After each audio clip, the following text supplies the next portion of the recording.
Hey, divas. Welcome to Pink Table Topics. It's your host and good sis, Pink Diva. Thank you so much for joining me on today. Thank you so much. As you're putting your seat up to the table, don't forget to hit that like button for me. Feel free to drop down and leave a comment and also engage in the topic. And don't forget to turn those bell notifications on so that you'll be notified each and every time I drop a new topic. As you know, our mission is to create a safe space for women to gather as a community, engage in healthy dialogue regarding real life issues that we as women deal with on a daily basis, and to foster the true meaning of sisterhood. And if you are here, that means you are subscribed and representing the Diva tribe. And not just any diva, we are divine, inspiring, valiant, admirable, and welcome to the table. If you can hear me, please, please, please put a one in the chat for me. Please, please put a one in the chat if you can hear me.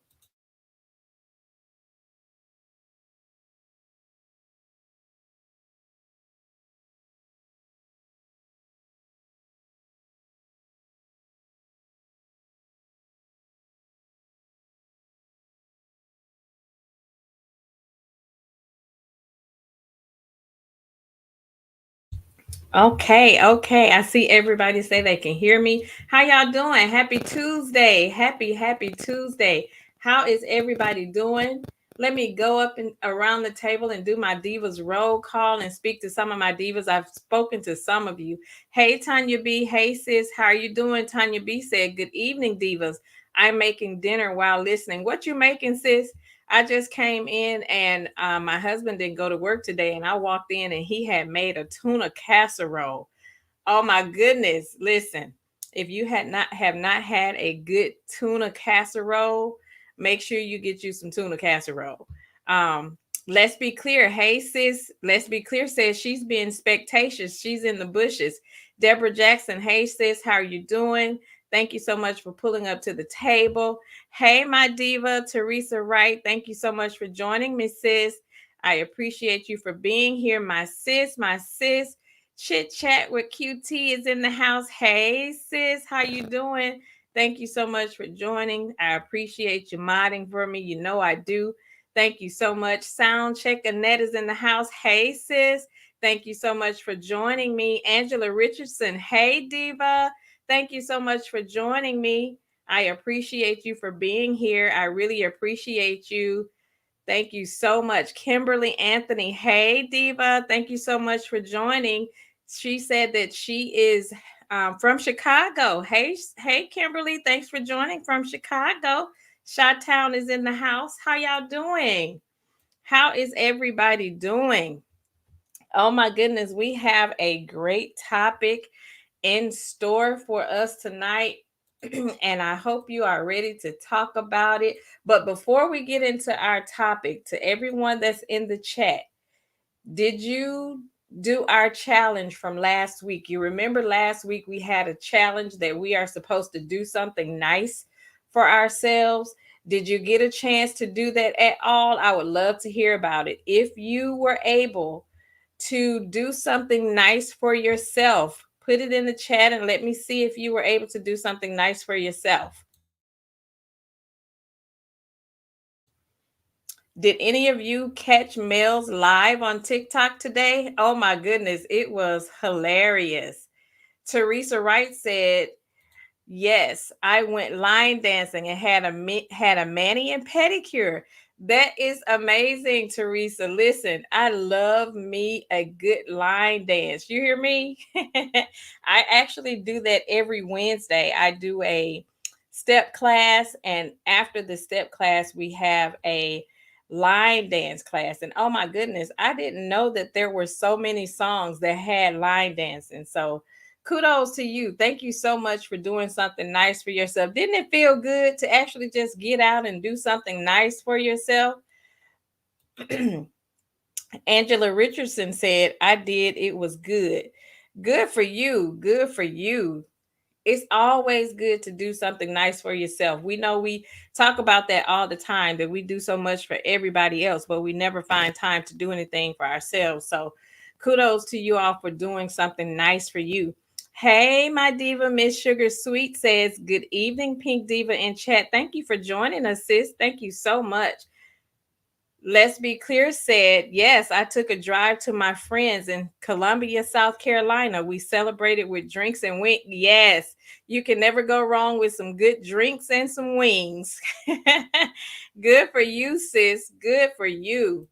Teresa Wright said Mel was having teacher flashbacks. She had the whole garage set up like a classroom. Hilarious. Yes, it was. Wasn't that funny? Mel is a whole vibe. I really enjoyed watching her live. Hi, Cinnamon Swirl. Thank you so much for joining us. She says, hello, Pink Table Topics in chat. Thank you so much, sis, for pulling up at the table. We really appreciate you being here. Yes, Mel had a really, really fun and interactive TikTok live. It was amazing to see. It took me, I was able to see her in her teacher mode. So I can only imagine what she was like in the actual classroom.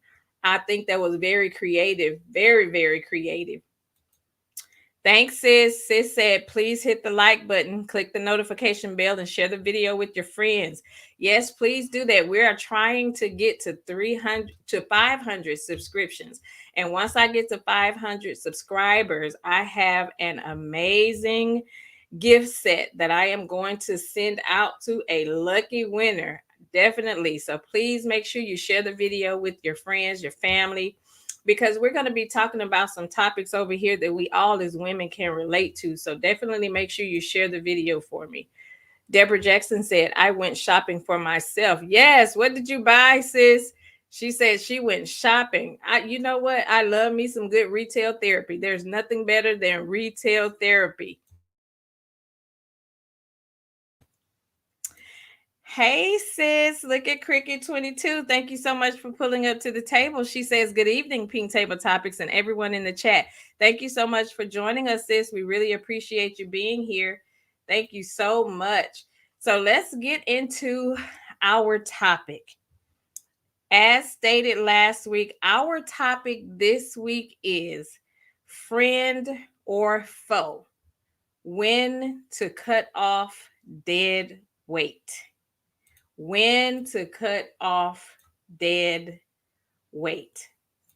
Listen, I don't know about you, but I have found myself in situations, friendships, I should say, with individuals that I have had to unfortunately cut off. Um, and I'm going to be definitely taking a look through the comments and making sure that if there's someone else that can relate as well, because friendships to me can be frustrating sometimes. You know, friendships can be very frustrating. Hi, Mama V. Hey, Diva. Thanks for pulling up to the table. Thank you so much for joining us. I really appreciate you being here. Thank you so much. If you didn't hear already, we are talking about friend or foe, when to cut off dead weight. And we're talking about friendships tonight. Tonight, we are talking about friendships. And I want to know, have you ever experienced a situation where you had to evaluate your friendships, like really take a deep dive into your friend circle and evaluate the people in your life, the people that we call friends, right? And, you know, like I was saying, friendships can be frustrating at times. There are a lot that factors into friendships. You know, you may wake up one day feeling like it's just you against the world, and you're wondering, how can you even make room or balance the other people in your life when you have so much other things going on and not compromise you, right? And you also have to ask yourself, what kind of friend am I? And I ask that question because I remember when I was growing up, my grandmother used to always tell me that in order to draw good friends, you have to know how to be a good friend. So you have to ask yourself, what kind of friend are you? And I'm the type of friend that I'm your biggest cheerleader. I'm the friend that's going to encourage you. I'm the voice of reason. I'm your hype man. I mean, I really love seeing my friends win. I'm that person. I'm that ear. I'm that shoulder. Whatever you need me to be, that's what I am for you. And the thing that I also have to remember is when I am looking into my friendships, I always try to be to my friends what I would like for them to be to me. So when you think about your friend circle, ask yourself, are you connected to friends who leave you feeling happy and uplifted? Or do you feel drained, agitated, angry, or resentful when you spent time with certain people in your friend group? And I have come to the realization that sometimes friends are seasonal friends. And everybody, excuse me, hold on one second.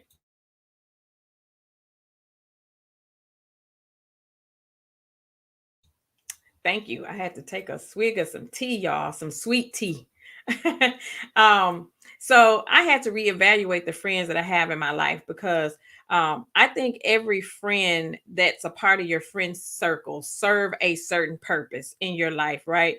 And no two friends are the same. And you're not going to get the same thing from everyone in your friend group. There are going to be the friend that we can get together, we can laugh about things. And then there's the friend that's going to hold you accountable. Then you also have the friend that you can just be silly with.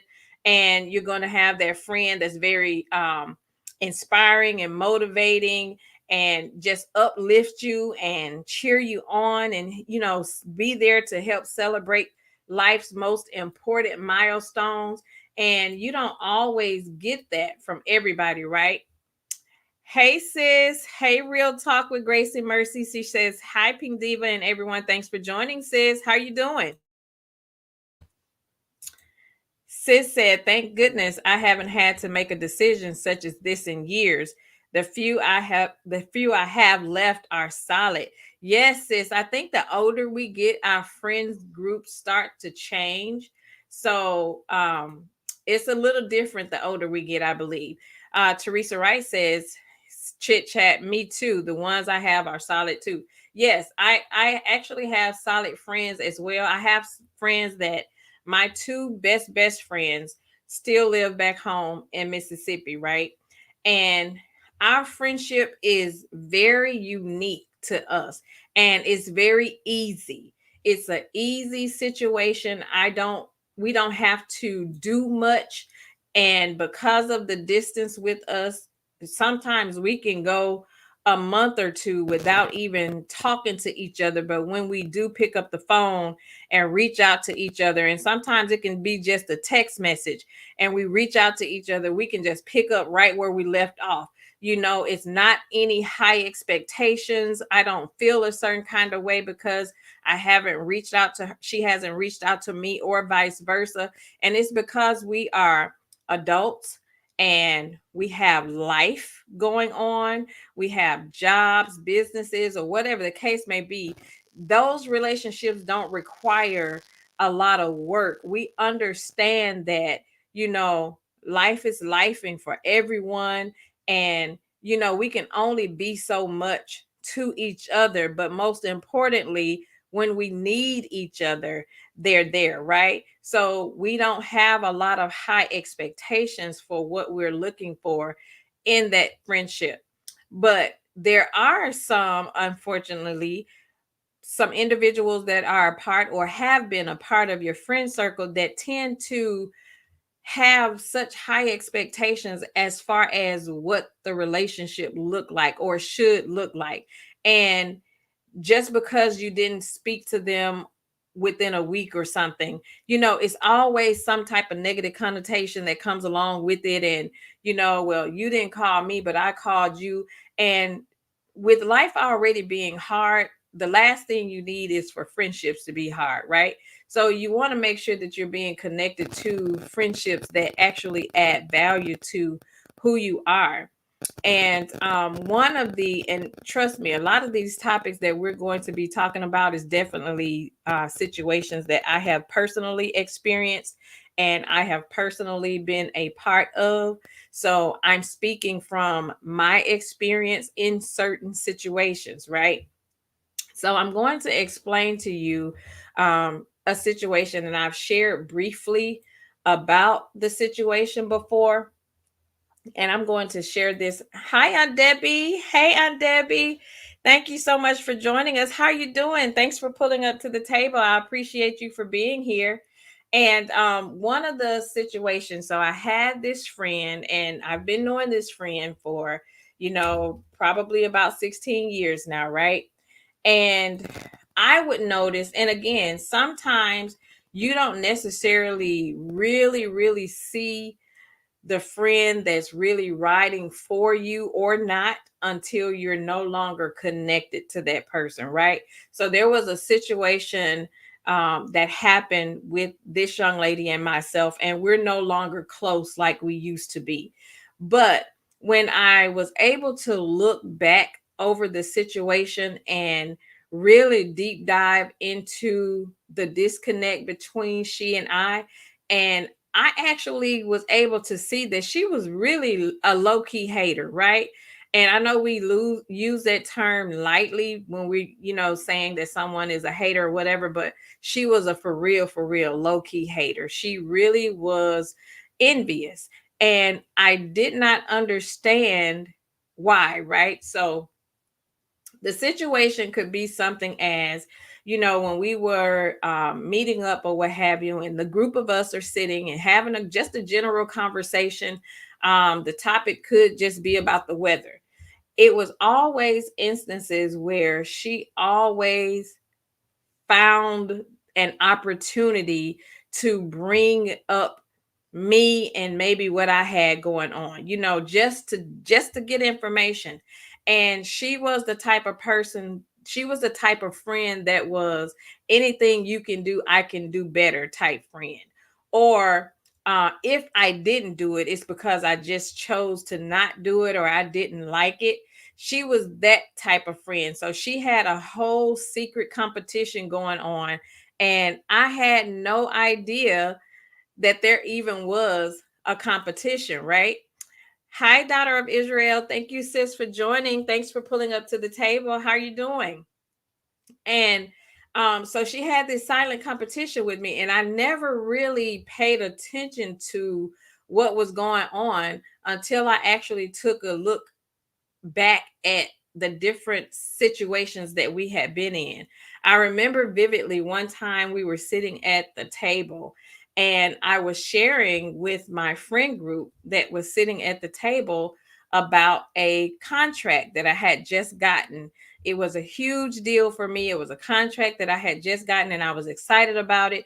And typically, when we meet up, that's typically what we would do. We would share like exciting news and things that we were working on, or whatever the case may be. So I shared with them, like, I said, I'm so excited. I got some good news to share. I said, this contract that I've been waiting on, I actually received the notification today that the contract was signed and I have the client, right?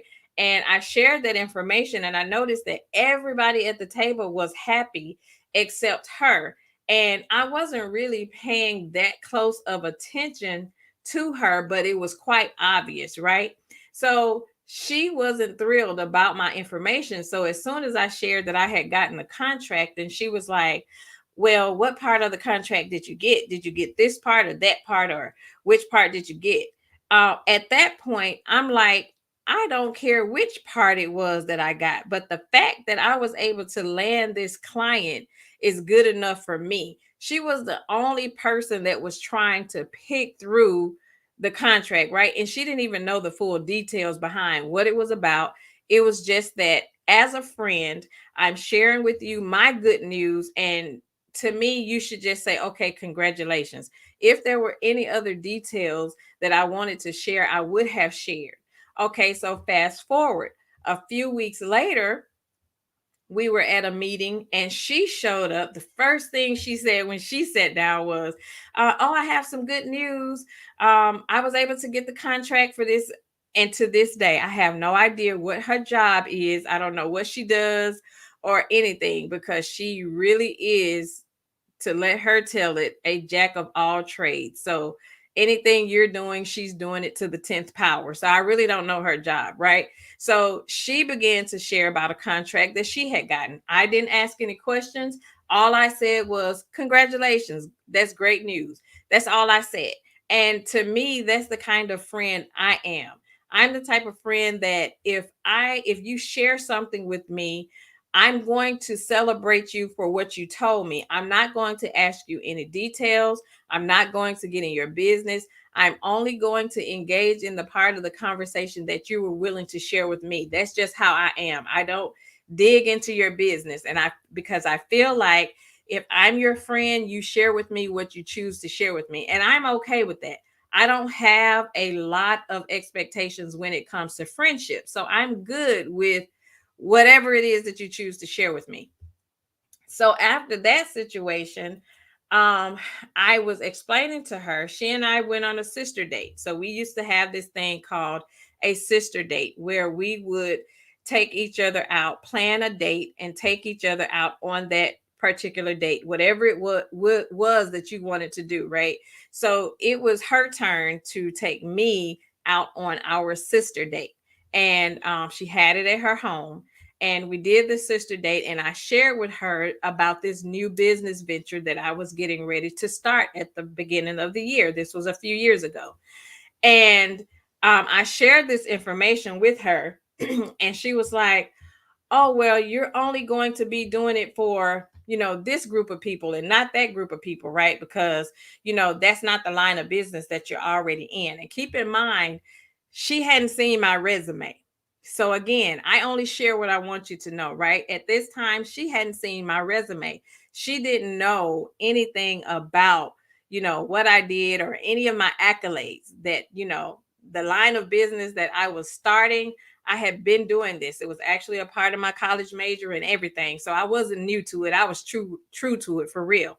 So I shared that information with her, but I hadn't shared it with anybody else. So a few months after that, it was our holiday party. We had a Christmas party. And don't you know that she shared my news before I had the opportunity to share my news? I wasn't even planning on even speaking on it or introducing it to any of the other ladies right now, because I told her, I'm still working on the details. I'm going to lunch at the first of the year and I'm going to have a launch event for it, right? So she actually shared my information with the group before I had the opportunity to share my news. And so she introduced it to the group and she was like, "Oh, we have to do a toast for Glenda because she's getting ready to launch a new business venture." And she totally did not explain the situation right. So everybody was excited, of course, but again, she was hating, which is the reason why she wanted to tell my news before I got the opportunity to tell my news. So I explained to them, I'm like, yes, I'm getting ready to start a business. This is what it is. This is what it'll consist of, but I'll give you more information at my launch event. So I'll send you an invitation. But that bothered me because I'm sitting here like, what kind of friend would actually share your good news before you had the opportunity to share your own news, especially if you didn't have the details, right? So fast forward from that. So the first of the year came around and I did a whole photo shoot for the business. I had brochures made up for the launch event and everything, and did a whole introduction video of the business or what have you. And during that process, I actually, my bio was being presented. So that told everything about the business. It told my history in the field of the business I was doing, and all of those accolades go all the way back to college, started in high school, you know, during my professional career and everything. And After that, a couple of months later, she comes to the meeting. We were having an anniversary dinner. She comes to the meeting, and the first thing she sat down and said, she's like, "Oh, ladies, I got good news." Her good news was, and everybody's like, "Well, what's your good news? Oh my goodness, share with us." And she was like, "Well, I got my degree again." Everybody is looking dumbfounded, especially me, because we're looking like, when were you even in school? We didn't even know you were in school, or you never said anything about you were studying or you had tests coming up or anything. So I'm sitting here like, I say, "Oh my goodness, well, congratulations. That's a great milestone." I did not ask, what were you studying? What is the degree in? I had no questions. I asked no questions. I just said congratulations. But the thing about it is, what I realized is that she only came and said that she had gotten her degree is because she saw my video, and that video read all of my accolades, all of my degrees, and everything was listed. So she was dumbfounded at the fact, because she's the type of person, for whatever reason, she has this sick delusion of grandeur and thinking that she knows more than you know. Again, she thinks she really is the jack of all trades, but she is the type of individual that does not complete anything. She'll start something, but she won't finish it. She'll move into something else. And I'm like, "Well, why aren't you doing that anymore?" "Well, I didn't really like that." So she's a very undecisive type person, but to her, she knows it all, she has it all, and it's a secret competition going on behind the scenes. So I experienced that. So the situation that happened that caused the friendship to kind of break, um, I'll be lying if I say it didn't bother me, right? Because if you've been friends with a person for a long time, again, a lot of times you don't really see that behind the scenes they're really stabbing you in the back until you've actually been removed from being in close proximity of those people. So once the friendship kind of went to the wayside, I was able to really go back and evaluate the different situations that she and I had been in, and was able to really see that, all this time she really didn't have my best interest at heart. All this time she really wasn't riding for me. She really was in a secret competition with me, and I had no idea why, because it wasn't that I never boasted or bragged about anything that I was doing or anything that I had. Any information that she found out was always because she asked me. I never volunteered any information. Every meeting was, "How's your business doing?" "Well, what are you doing?" "Well, you're only doing this, right?" Or "You're only doing that, right?" It's almost like she tried to belittle everything that I was doing. It would be so much so that she would just randomly just send me stuff like business information. Again, keep in mind, I never asked her for any of this stuff, because all of the information I had already. I didn't need anything. I did not ask her for anything. I did not ask her help for anything. But for whatever reason, she was trying to make it seem like I needed her. And we had a dinner one day, and she mentioned, she was like, "Well, I'm going to just stop volunteering my assistance to my friends, because y'all don't like to take my, you don't like to take my help."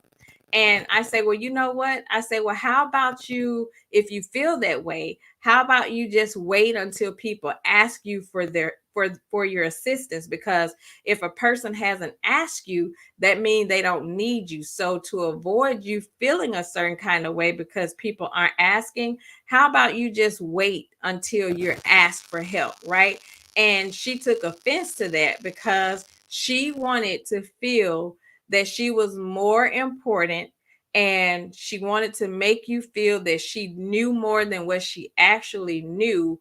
And to this day, I still don't understand why she was that way.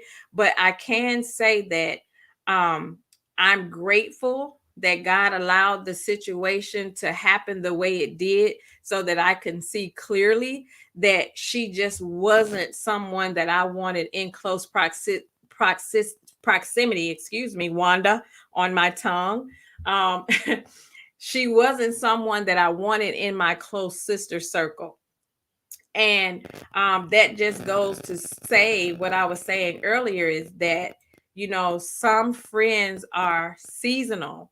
Some friendships and relationships are seasonal friendships. And you have to be okay with knowing and understand that people come into your life for different reasons, and people come into your life for different seasons. And we have to learn to recognize the beauty that lies in all levels of friendship. So, and we also have to know and understand that the people in our circle, and catch this, the people that are around us in our close circle can either be our circle or our cage. I'll say that again. The people in our circle can either be of our circle or a cage, meaning that they are a part of your sister circle. They love on you, they support you, they uplift, they encourage you, or they can try to keep you in a cage. Because, see, some people, they are okay with you doing good just as long as you don't start doing better than them. When you start doing better than them, then it becomes a problem. I'm riding with you until you are, as long as I feel like you are beneath me. But when I feel like you're surpassing where I'm expecting you to go, then I start having a problem with you. Then I start looking at you a little bit with the side eye, because now you are getting more support outside of me. Now you are, walking into rooms that I've never stepped foot in before. Now I'm hearing people outside of our friend group talk about, you and what you have going on and how much they support you and all of these things.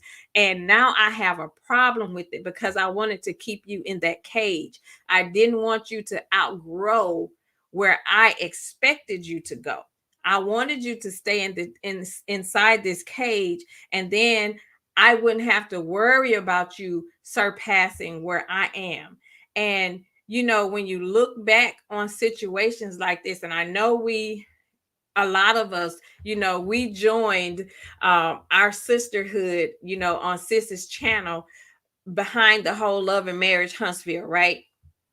And if we want to talk about the whole Love and Marriage Huntsville, we want to look at the friendships between Mel, Tisha, Kimmy. We've been watching the reruns back in season 1 over on Sis's channel. And when you look at the dynamic of those friendships, we can, knowing what we know now, and we going back and looking at those friendships and referencing those now, they always were low-key haters of Mel from the beginning, right? And unfortunately, these are the same friends that we have run into within our own sister circles, because, unfortunately, they don't like to see you doing better. They don't like to see you having more or having more support than what they're willing to give. And they secretly try to tear you down behind your back. And, and here you are the whole time thinking that, these are my writers, these are my friends, this is my friend circle. I would not expect anyone to have those feelings toward me, because I really am the type of person who ride hard for my friends. If I'm calling you friend, because I don't use that word lightly, if I'm calling you my friend, I'm riding for you because you are my friend, and there is absolutely nothing that I would not do for you, right? Absolutely nothing. Let me go up and read some comments.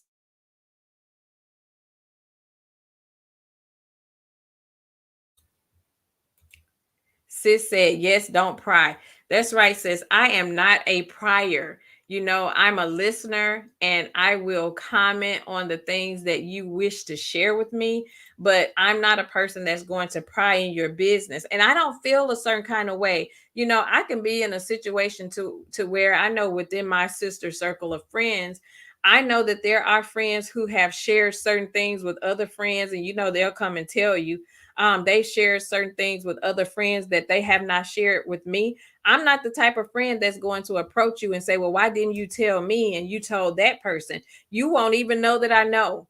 And I'll say, when you're ready to share it when that person is ready to share it with me, then we'll talk about it. But I'm not going to approach you about something that you shared with someone else that you didn't share with me, because I understand that there are levels to friendship, because sometimes you may not be ready to share, a certain thing with everybody. And everybody, again, is not on the same level. Whereas I feel like I reevaluated my sister circle. I really evaluated the women that I had in my life.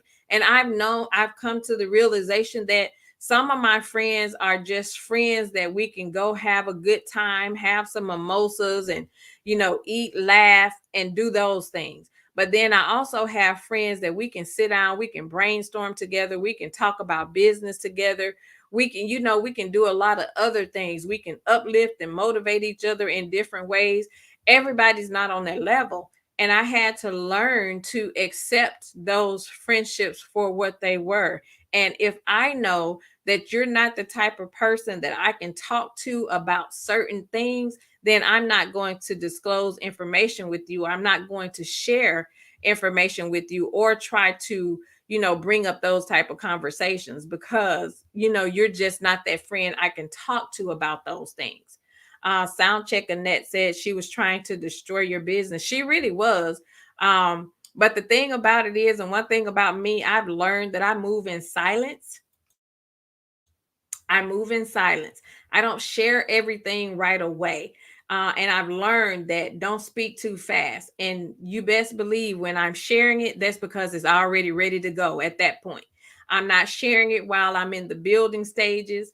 I'm not sharing it while I'm in the manifestation stages, because if you're not careful, when you start sharing too much too fast with people, people will talk you out of your vision. So you got to learn how not to share too much, because I do know an individual that shared her business idea with someone else while she was in the thinking about it phase. And before she knew it, that person had stolen her business idea and went and started the business before she was ready to start the business. So you have to be careful with sharing too much too soon. Sometimes you have to just sit silent. Keep your tongue, as my grandmother say. Don't say too much.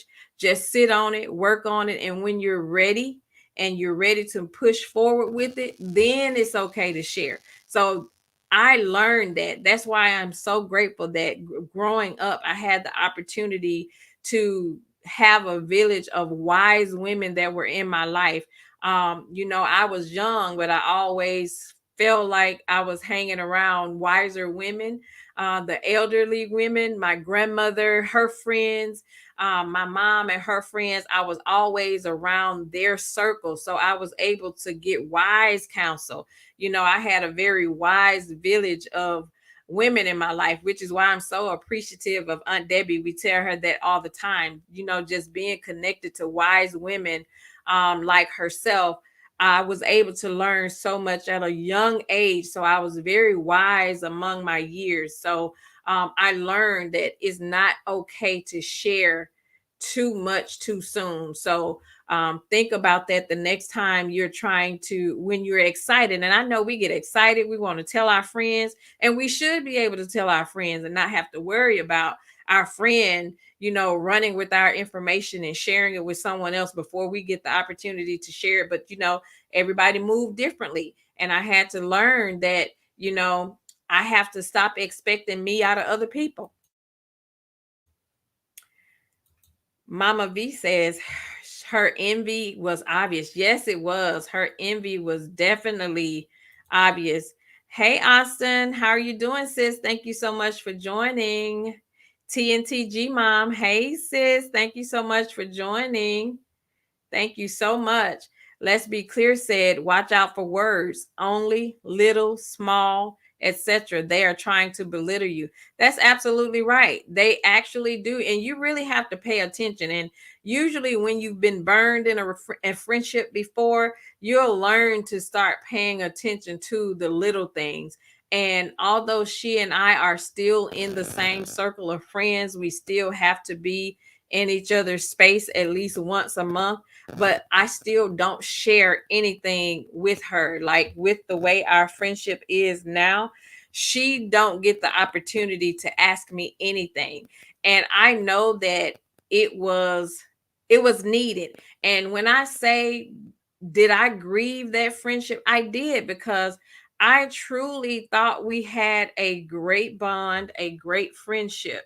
So when the friendship was breaking down, I was actually really grieving it, because here I am questioning myself, asking, like, was it something that I did, or what would make her feel or react that way? Because I know that I'm a great friend to the people that I call friends. If I call you friend, my sis, or whatever, I am a great friend. Your secret stops with me. I don't share anything. We can be in the same circle and you can tell me, don't tell anybody. I'm not telling anybody else in the friend group, because friendship works off trust. If I can't trust you, then we don't have a friendship, right? So Teresa Wright says you're right about that. Like Tisha and Mel. Yes, like Tisha is to Mel. Exactly. Exactly. Austin says, same. My circle is small. I can't make one. You know what? I definitely went through that phase of no new friends. I understand in my big age now. You know what I'm saying? But again, I can say that I have met some women in my big age now that has come into my life and has been more to me than women that's been in my life since for years, right? So you can have women or other people to come into your life that can make a huge impact in your life, as if they've been a part of your life for forever, right? So definitely for that. Sis said, that's what I was trying to say, Austin. Okay, so she's talking to Austin. Sis also said competition is too tiresome. I have and only want like-minded people in my life. That's right. It's so true. It's so true. You definitely need to make sure that you are surrounding yourself by like-minded people, because what do we have in common? You have to ask yourself, with the people in my circle, what do I have in common? Because they say you are like the top 5 people that you spend the most time with. So when you look around at your sister circle and see who are the top 5 people that you spend the most time with, and then ask yourself, do they represent what you stand for? Teresa says, I call them associates. The few friends I have, we can count on each other. We're there for each other and we trust each other. And that's exactly what it should be like, sis. Chit Chat says, I wonder if men go through similar issues. That's a great question. And I really don't think they do. Men don't tend to do all of this catty stuff that women do. I remember when I was growing up, when I was in my high school days, I didn't have a lot of female friends. And for that reason, because I feel like women are very catty for no apparent reason. I don't understand why we tend to compare ourselves to others. Or, I was at work at my corporate job, and I was a supervisor at this particular job, and I would hear people, other women say, "Oh, well, I don't like her." And my question was always, well, why don't you like her? Well, I don't know. It's just something about her. I say, well, can you please explain to me why you don't like someone that you don't know? How can you not like a person that you've never spoken 2 words to? That person has never said anything or done anything to you. Why is it that we as women are so quick to say that we don't like the next woman? I'll never understand that, especially if you don't know anything about this person. But the truth is, you are intimidated by her because she holds herself up like a lady. Obviously, she portrays some type of quality that you feel you are lacking. And instead of you taking a deep dive into yourself and saying, what can I do to change what I have going on with me? You would rather hate on the next lady. So we need to definitely stop doing that. Tanya B says, don't let your left hand know what the right is doing. That's absolutely right, sis. You can't, because otherwise they'll take that idea and birth it before you get the opportunity. Austin said, at 40, I am over friendships. Like, I'm good. It doesn't bother me. I'm an introvert, so I'm naturally not a people person. I understand that too, sis. I'm an introvert too. And I tell people that, and they laugh at me because they don't feel like I'm an introvert, but I really am an introvert. There are some people that I can be around and I would be quiet as a mouse. I'm very observant. I pay attention to my surroundings. I pay attention to the conversations going on around me. And if I don't feel comfortable or feel like we have anything in common, then I won't say anything. But with the right people, I am the life of the party. It's fun, nonstop laughing, talking all day, all night. Teresa says, and I don't deal with the ones that say don't tell nobody. I told you exactly, because if you tell them that, they're going to tell somebody else too. Sis says, as I've gotten older, I've turned into an introvert as well. Big difference from late teens until about 10 years ago. And I love it here. I do too, sis. I love it here. It is peaceful, Austin. Chit Chat says, yes, I feel the same way about Pink Table Topics. A great friend. And I also think the Cutie Crew and sisterhoods, such as all of you divas, opens our hearts to friendships and sisters. I totally agree. I totally agree. I feel like we are sisters from another mother. We definitely are very like-minded, I would say. Teresa says men don't have issues with friends, but some of them still talk. You know what? There are some men that talk just as much as women do. Hey, lady, sweetness to you. Thanks for pulling up to the table. How you doing, Diva? Thank you so much for joining us. Gavin's PSVR channel. Hello, you okay today? I'm good. How are you? Thank you so much for joining. Thank you so much for joining us. And Austin says, yes, I have to scope the scene, feel people out first. Once I'm comfortable, I will talk your ear off, but not many get that close. I totally agree. I totally agree. I'm the same way. And now I'm going to read to you. It's an article that I ran across called Healthy versus Unhealthy Friendships. Healthy versus unhealthy friendships. And I was able to get so much out of this article, talking about the healthy versus the unhealthy relationships. So healthy friendships are not one-sided. Both people benefit from knowing each other. In unhealthy friendships, one person always seems to give a lot more than the other. Unhealthy friendships, one person always seems to give a lot more than others. Healthy friendships are based on mutual respect. Healthy friendships allow each other to grow and change. In unhealthy friendships, people tend to ridicule each other, they gossip or spread rumors to each other. They are often threatened when one person grows or changes. Have you ever been in a relationship or a friendship and they tend to be feel some type of way because you're changing and you're growing, or your life tends to be going in a different direction than what theirs is going, and they tend to start acting a certain kind of way, right? Austin says, if you want tea, go to the barbershop. Contrary to popular belief, men love to go. Absolutely. You are head on, sis. You are head on. Gavin's PSVR channel. You said, I am okay. Thanks for asking. I subscribe to you. Thank you so much. I really appreciate you. Thank you for subscribing. Thank you for being here. And also, healthy friendships are not possessive. Unhealthy friendships are threatened by other people. Healthy friendships nourish you and add to your life. Unhealthy relationships leave you feeling empty and drained. Healthy friendships accept you for who you are. Unhealthy friendships require you to act the way someone else wants you to be in order to feel accepted. Healthy friendships allow you to express your own feelings, and unhealthy relationships only accept certain feelings. Healthy friendships respect your differences. Unhealthy friendships demand conformity. Healthy friendships are safe and secure. Unhealthy friendships, your trust is broken, secrets are shared, and confidentialities are betrayed.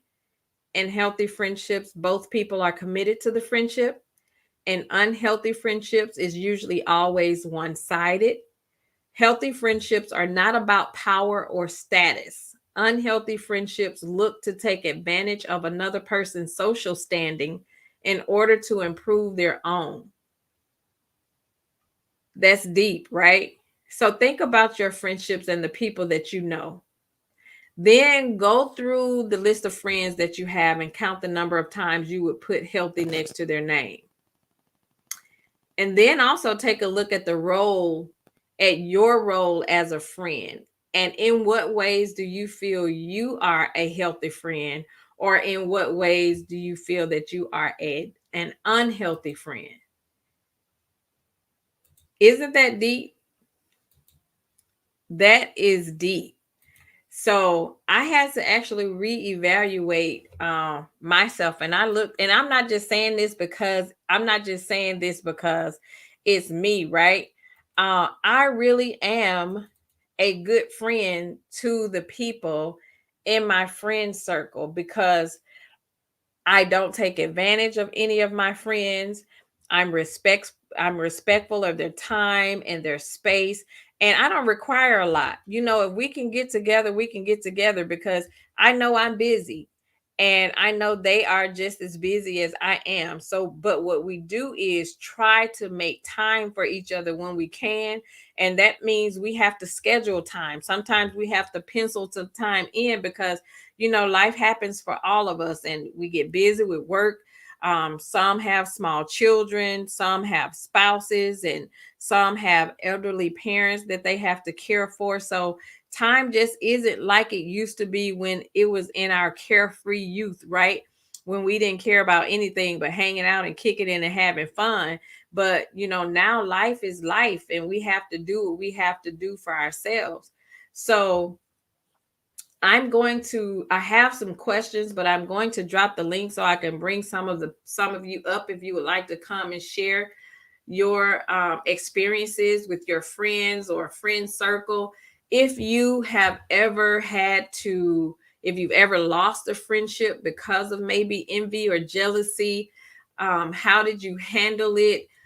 Where you stand now and things like that. So I would love to hear from you. So I'm going to drop the link into the chat. And if you want to come, please come and share. We would love to hear your side of the story. I would love to have you. And I have some questions. I have some deep questions that I want to ask to the panel. Let me go up and read some comments and give you some time to come up if you want to come up. Please hit the like button for me if you haven't done so. And if you're watching from the bushes, please hit the like button. I really would appreciate it. I really appreciate you. Let's go up and see. I think I read all of the comments. I think I read all of the comments. So, have anybody in the chat, have you had a friendship that you had to let go of? Um, please share with us. And I want these, and we're having these conversations because not only is it helping me, I hope that it can help someone else that's watching as well. So I definitely want these topics to help us, and we can, if you share with me, we can help each other because sometimes I've struggled with friendships, relationships, or what have you, but if we can share with each other, that would be great. Hey, sis, welcome to the panel. Hey sis, how are you? I'm good. How you doing today? Well, Ted. Still over there eating on them jerk neck bones? Girl, they gone. They They gone. go, girl. I got a little pack, so yeah, they gone. I finished those off last night. I was But so thanks for jealous. asking.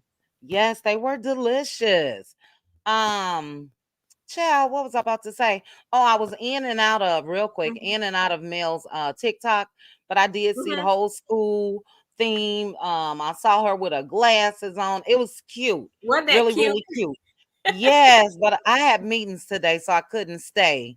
But I wanted to join you for this discussion and just give my thoughts. You know what I mean? Yes, thank you for joining me. Um, I'd be loving to have you. you are welcome. You are welcome. I have had one in particular, and I think that a friendship, and I think that I spoke to you guys in the Cutie Crew, members only Mhm. before. But we started off being friends in high school, and then we ended up going to the same college and all of that.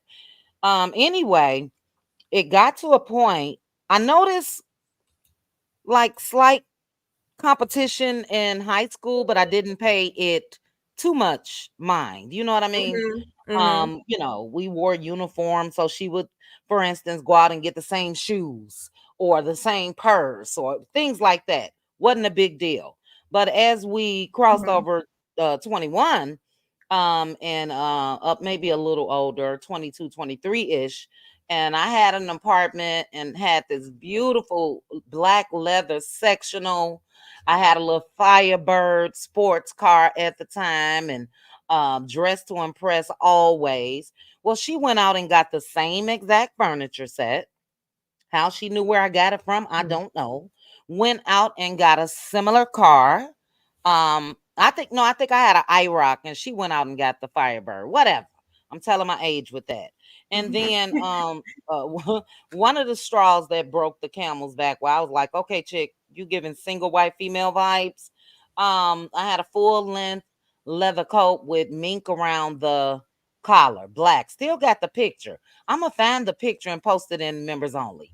She went Mhm. out and got the same doggone coat. So I'm like, wait a minute now, this is Mhm. weird. So I slowly started pulling back.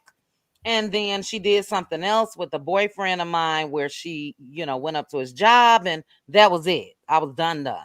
So, I have experienced it. I do have lifelong friends. I have new friends like yourself, and some that hasn't been lifelong, but, good 15, 20 years or so. And I really, really cherish Mhm. those friendships. But sis, at this point in life, for me, I love hard in relationships, Mhm. friendships, and all of that. And I don't have the energy to even invest enough to have to change them or point out things. Or, you made me feel this way, or it's like it's one and done with me. If you move real flaky like, it's just a wrap. Isn't that draining though? Isn't that like, and It's we too draining. already, we don't want, our friendship shouldn't be hard. Our Yes. friendship should be our getaway from Mhm. Mhm. spouses, the children, work, and any Mhm. other thing that we're dealing with. When we get together with our friendships, it should be a good time, a fun time, a Absolutely. good time. It shouldn't be draining. Absolutely. And speaking on what you just said, I had a friend that's that same exact way. I never understood what it was. So it was time. I remember it would be things to where I would say, oh, I'm looking for a yellow skirt. So if you find a yellow Mhm. skirt somewhere, let me know, because I need it for some. I remember my daughters Mhm. and I were getting ready to take some mother daughter portraits, and I was looking for a yellow skirt for my daughter. She didn't know what I needed the yellow skirt for. I just said I needed a yellow skirt. Mhm. And I went to the store. She texted me. She said, I found the yellow skirt. And I was like, okay. I said, well, where did you find it? She told me where she was, and I went there. So I went to get the yellow skirt. But what caught my attention is that she had also bought the yellow skirt, but she Hmm. had it in her bag and she was trying to keep me from seeing it. And when I saw No. it, I'm sitting there like, well, she didn't say she needed a yellow skirt, but okay. So I ignored it. So we went on a shopping trip. A group of us went on a shopping trip, and we Mhm. went in the store. I found some Nike flip flops, right? Really cute, pink and black. Got the Nike flip flops. And you know, pink is my favorite color. Mhm. Her favorite color is blue. I went and got the flip flops. She saw the flip flops in my hand. Don't you And know went and picked them up. she had a different pair of shoes. She put Mm. down the shoes she had and went and got the pink and black flip-flops that I had. But she went and tried to beat me to the checkout so I wouldn't Wow. see them. I'm Wow. standing back and I'm looking, and I was sitting there like, did this chick pick up the same shoes that I Mm, had? And she hurried up and put them in the bag. I act like I didn't see it, but I saw it. mhm, We went mhm. into the we went into the Coach store. I was wondering why she was just wherever I would walk, she was walk. She Looking was over your walking. shoulder. She was ready to see what I was going to pick up so that she could get it. So I was like, you know what? I'm not going to buy anything. And I'm going to see if she buys something. And she did it because I did it. Mm, And I was sitting mm. there. And when I say that used to bother me, it was to Yeah. the point to where I bought another jacket or something. She had bought the same. We went to another shoe store. We went to Nine West. I bought some cute Mhm. red heels. I was like, oh, I don't even have any red shoes. Let me get these cute wedge heel. And she went and was looking at something else. Had no idea that she doubled back and got the same daggone My shoes. I was, goodness. My and I was like, goodness. I say, wait a minute. I say, Yeah. listen, we hang too close in our circle of friends for To be us to be looking like walking the around Boxy looking like we the Twin. Bobsy twins. Yes, ma'am. Don't nobody wanna do that. I Don't was sitting nobody here want like, we cannot do. It's almost like I have to call you to say, hey, don't wear that skirt because I'm wearing it today, Yeah, or yeah. don't wear those shoes. And I never understood, and it used to bother me so much. I used to come home and talk about it to my husband because it bothered Mhm. me. Hi, sis. I am Blessed Pecan Pam. Thanks for joining us, sis. We appreciate you for stopping by. And I had to really talk. I was like, honey, I say, I know they say that if you're a stylish person, maybe she's watching because she don't know how to dress. But she had cute stuff, right? She had Mhm. cute stuff. It's just that bothered me so much that why Yeah. is it everything that I pick up, you pick up? It was to the point to where I stopped going shopping with her. I Mhm. stopped, purchasing stuff when she was right there with me. I would kind of venture off by myself See, that's too much. and it's too much, right? That's too I much. would venture off and go purchase my stuff before she had the opportunity to come. And it was so bad because other people started noticing it. When Yeah. everybody else started noticing, like, why is it that she do everything you do? And one thing, and I was saying, we still friends to this day because this is why. So I had to ask myself because I'm the type Mm. of person that I want to make sure every interaction I have with somebody is a positive interaction. So Mhm. I had to ask myself, what is it about her that feels that she needs to have everything I have? Mhm. And I had to pray about it. And I say, Lord, I want to be what I need to be for her. And Mm. because she's very sweet, right? Very Yeah. sweet. And I say, I want to make sure I'm not missing an opportunity to be what you need Mhm. me to be for her. And Mhm. I Mhm. say, well, maybe I can approach the situation a little bit different. Although the human side of me was agitated, aggravated, pissed off, because look, Yeah. but I had to look at it from a different point of view and say, well, maybe, and it came to find out is that she did not have a close relationship with her sister. Her Mhm. sister is Mhm. 12 years older than her. So she didn't have that close sister relationship to where, you can shop together, Gotcha. share each other clothes and do stuff like that. And so when I started looking at it from that point of view, I kind of got okay with it. And so instead of having her do it that way, I would always start complimenting her and say, this would look cute on you. This is your favorite Mm. color. Why don't you try this? And Mhm. when I Mhm. started doing that, I noticed that she would then started to get more in her own because it would be she Yeah. would follow me around the store and I may pick up a bracelet and say, oh, this is really cute, and I wouldn't get it, but I would say it was cute. But because I said it was cute, she would get it. So Mhm. I had Mhm. to learn that maybe she was impressed by my sense of style, right? So I Mhm. had to Mhm. say, well, maybe I'm kind of helping her. And instead of being upset about it, just Right. offer assistance to her and help her find her own sense of style and, help Yeah. her find her own way. So I found myself starting to complimenting her more and say, you know what, that dress is really cute on you. I really like those shoes or that necklace. Mhm, And, mhm. she started to feel a little bit more better about herself. So I Yeah. had to look at that situation a little bit more because I'm like, is she really causing me harm by doing this? Or is it just, the personable me that's Right. affected by her doing what she was doing? So it wasn't to the fact to where it was like, if I go buy a car, she gonna go buy the car. But it Yeah, was that just was different. other like little things, but it Mhm. still was aggravating to me. But I found myself after I started complimenting her a little bit more, she shied away from doing it. And now she doesn't do it. And we're great friends. She's actually And the that's what I was gonna say. If you value, if Mhm. there's value in the friendship, then absolutely communication is key in any relationship, friendship or romantic or whatever the case may be. So Mhm. I agree with what you did, and I probably, me being me, I probably would have taken it a step further and asked probing questions. I know we said earlier, don't pry, but in some situations you may have to.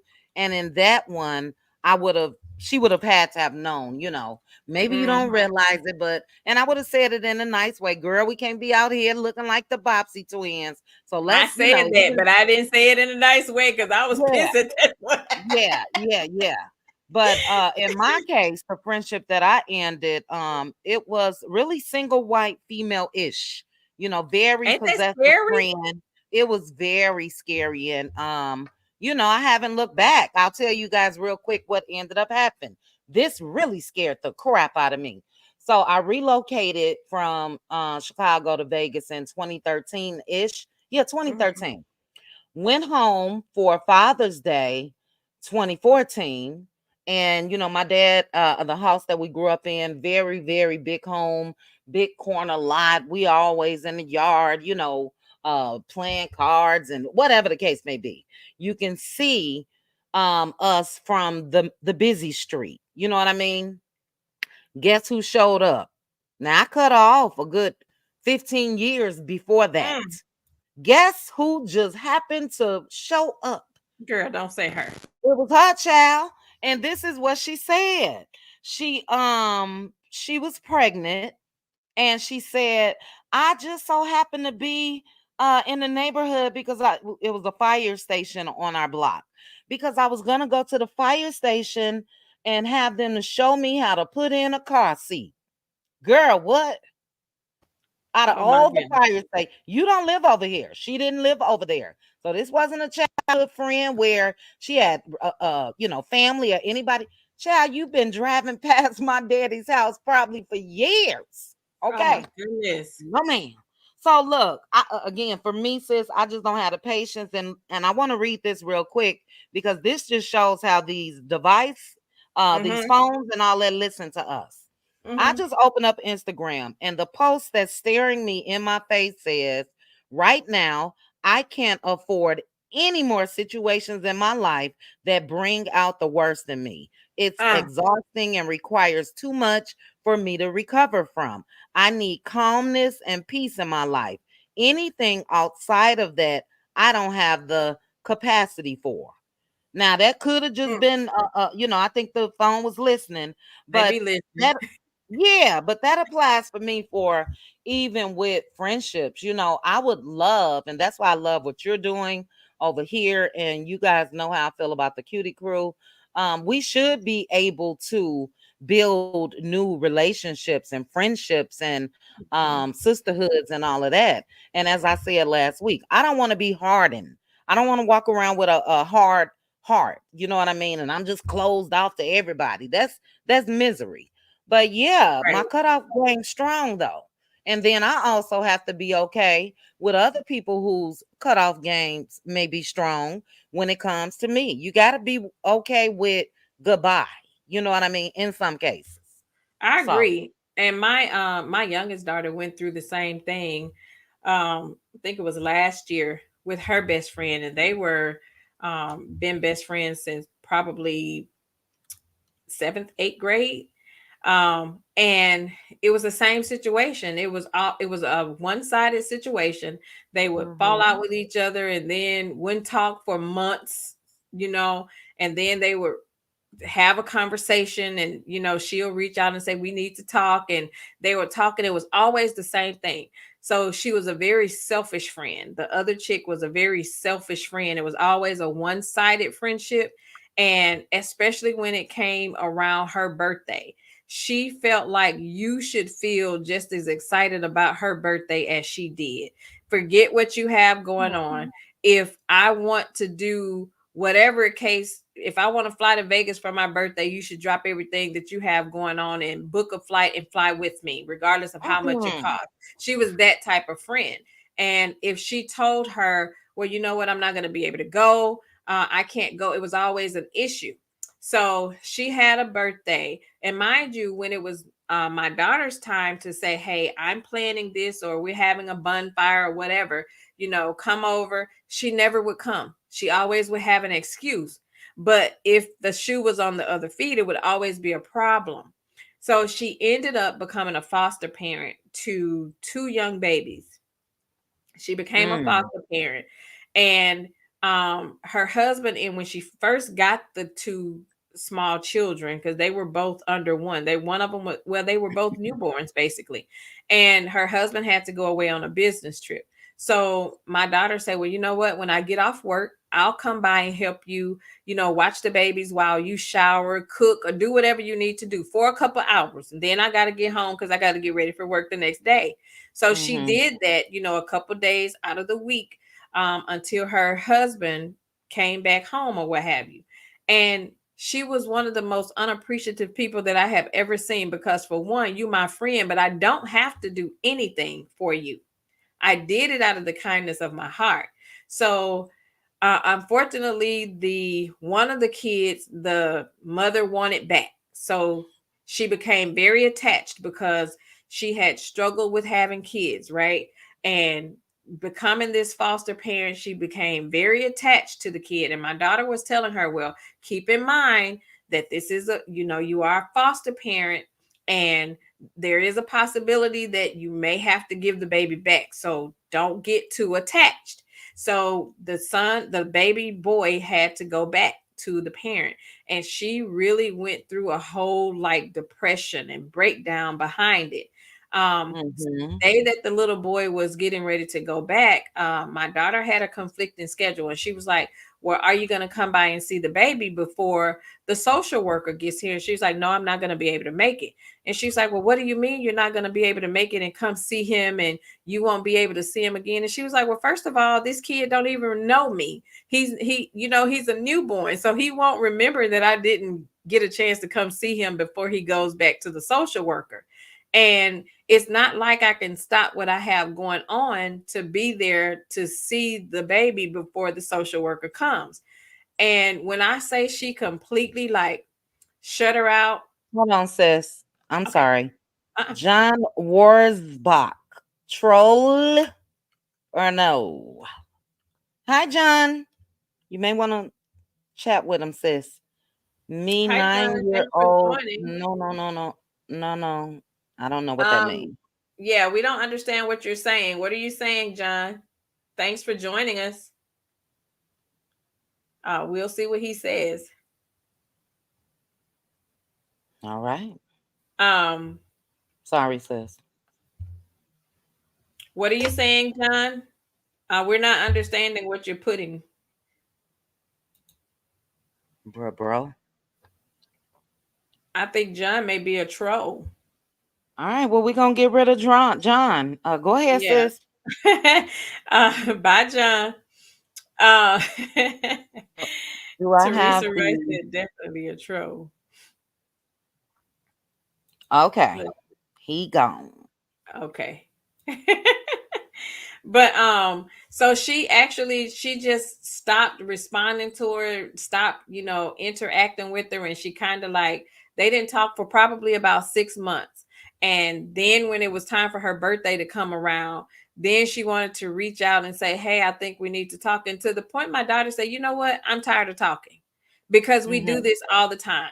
we'll go through these long spouts of not Mhm. speaking to each other. And then, when it's time for some type of milestone celebration of yours and you want me to be a part of it, then you jump back in.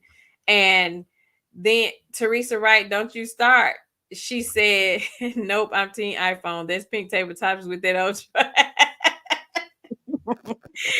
Don't start, Teresa. Don't start no Teresa, mess. Teresa, when I'm on the phone with her, I can barely hear, but I don't want to hurt her feelings. Girl, be static and everything. You hear And you me? know what, Teresa? That be that old earpiece of hers that be going in and out with that old iPhone.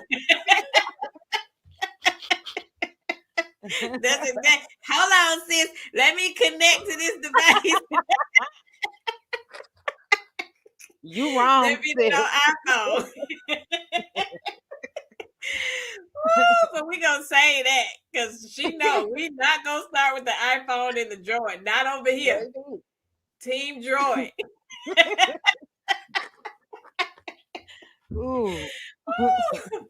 But so anyway, so my daughter had a conversation with me and she said, how do you think I should handle this situation? She said, to me, I'm just like over it. I'm tired of us always Yeah. going down this road of we'll have a conversation and then it's like it goes well for a month or two, then it's another situation and we want to have another conversation. And she was like, I'm over it. So the last time, I think it's been like a year and a half now. And it's unfortunate because my daughter is getting ready to get married, so she won't be a part of that. And her and her husband are the reason that my daughter and her fiance are together, because they're the one that connected them.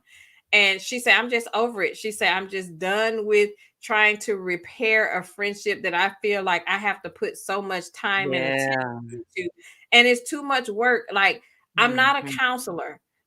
Every time we turn around, it's you have a problem. And it's never you asking me, well, how are you? Are you okay? It's just like, stop whatever you have going on, and it's all about Mm. me, me, me, me, me. So again, like you said, if I have to fight that hard for a friendship, I don't think it was worth me having, especially when you can allow something really petty to cause a friction in the relationship, and it's always so heavy. I don't want to walk away from a friendship just like feeling drained and heavy every time I either get Mhm. off the phone from you or Yeah. leave from where you were. Like, to me, that's not how friendships should be. So I'm just done with those type of friendships. And we're too old for that. It's just like a lot of us having health issues, and we got bills Mhm. and all of this kind of stuff. The last thing I want to be doing is that high school caddy stuff with people who's supposed to be my friend. Yeah. So I have a question. So at what point, or do you think that friendships get better as we get older? Say that again, sis. Do you think that friendships get better as we get older? They absolutely should. And I don't want to promote dropping, but yeah, if the friendship isn't on a path to that, I don't see why I would carry it on as I get older. So yeah, I I would agree think so. too. I think they do, because I think at this point, at our wise age, we know what we want at this Mm-hmm. time in our lives, and we know what we will or won't deal with. And my cutoff game is strong. If I feel like Yeah. that I cannot um if I can't connect to anything about you, I really don't want you in my space. So it's a Mm-hmm. Teresa says, I agree they should. I guess it depends on how much they mature. That's exactly right. It's Yeah. like it Yeah. depends on how much they mature. Neva says, yes, if you have freed yourself of the mess. Absolutely. And I think it's just like so high school. And then again, I look at the stuff with Tisha and Mel and Destiny, like, that's so catty, like high school stuff. Why are we still having conversations about why you didn't call me, or why you don't support me, or No. To me, I think it's very petty and I think it's very childish. And why are we wasting time with that when there's so much other stuff that's going on? So I agree, cut them off, because I feel like if it's too much, then I have to cut you off because you don't respect my boundaries. And I think that's a lot of things that go wrong with uh, friendships and sister circles, is because people don't respect boundaries, and they have this sick sense of entitlement to your time and to your space. Mm, I should be able to say, I don't feel like kicking it today, and I mhm. shouldn't have to worry about you having a problem with it. If I Yep. say I'm tired or I don't feel like hanging out, why is it an issue? Because I say I'm tired and don't feel like hanging out. I shouldn't have to go into this big debate with you about not being a good friend because I didn't want to come out and celebrate with you. I So I agree. feel like yeah, I feel like as we get older our relationship should get better, and just, I mean, your cutoff game should be strong at this point. Just let it go. Mhm. If it's not serving you, then cut Yeah. it off and let it go. Um don't be pushy. Just let them go. I feel like Mhm. if they walk away, their time is up anyway, because they've served their purpose in my life. I Mhm. feel like, I'm not really losing anything, especially if I know that I've been a good friend to you. It's not a loss to me because I Yeah. know I was there for you when you needed me. But all this petty stuff, or, don't talk. I had a friend that whoever she was mad at, you should be mad at. Don't talk to that person because I don't talk to that person. And I'm like, well, girl, I wouldn't have no friends if that's the case, because you can't keep friends in your life. You're always either falling out with people or nobody wants to be around you. But I'm not going to get in the middle of what you have going on. And that's my next question too. Do you feel like you can be a neutral friend to your friend circle? Let's say Neutral. you had a circle of friends and the two of them didn't get along with each other, but you got along with both of them. Do you feel that you could remain neutral in whatever their disagreements were? Mhm. I absolutely can, but there's a big but. That's tricky with women, in my opinion. Right. I do think that a lot of women put expectations on you where they want you to possibly, whoever had the issue, they want you on their side, if that makes sense. Mm-hmm. But I've always been a friend, especially if it is, again, I'm like Teresa, I'm down to an arch child, or she said a Right. half moon. So, but I've always been the friend in the circle when it was one, to try to get everybody together to, again, communicate and talk things out. But yeah, I can be that. I can definitely remain neutral. I think I could too. Teresa says I can remain neutral, but they want to drag the neutral one into the In mess. the mess. That's Yes. very Well, true. And I and don't can I think say you this can. real quick, Uh-huh. sis? Yep. I just want to relate this to what we are witnessing, and I think we'll see later on in the season of Love and Mirror Huntsville. There's a Mm-hmm. difference. Now, I can be neutral, but there is a difference or a line that should be drawn when it comes to the offense. So, in the case of what we'll see coming up between Mel and Martell, Martell on one side, Mel on the other. Let's say the friends are in the middle. In that case, for me, as far as what he's been charged with, convicted of, um, ain't no neutral. You can't be neutral with me if that happened. You know what I'm Mm-hmm. saying? So Mm-hmm. that's where it's tricky at. And I don't think any of those friendships were that deep where it should be such a hard decision, other than the Fletchers. But we're talking morally right and wrong. And I they know agree. that what he did was wrong. So, it's a catch 22 in some situations. I agree. I totally agree. I remember when my best friend was going through a situation with her husband or what have you. He automatically knew, if I see you somewhere, if I see you doing something or I hear of you doing something, you don't have to worry about who told her. I'm letting Hmm. you know I'm going to tell her. But when it comes to friendships, I've had situations to where I was the neutral person, but I set the boundary up front. I say, listen, both of you are my friends. Don't Mhm. you come to me talking about her, and Keep she me can't out of come it. to me talking about you. I'm not Mhm. in it. Whatever differences y'all have, y'all got to work that out on your own. And we're not going to have conversations about each other because they will try to Yeah. pull you in it. But like you said, with now that situation with Martell is a whole different ball game. There's Mhm. no way, I can ride with you when you're right. But when you're Yeah. wrong, I'm that accountability friend.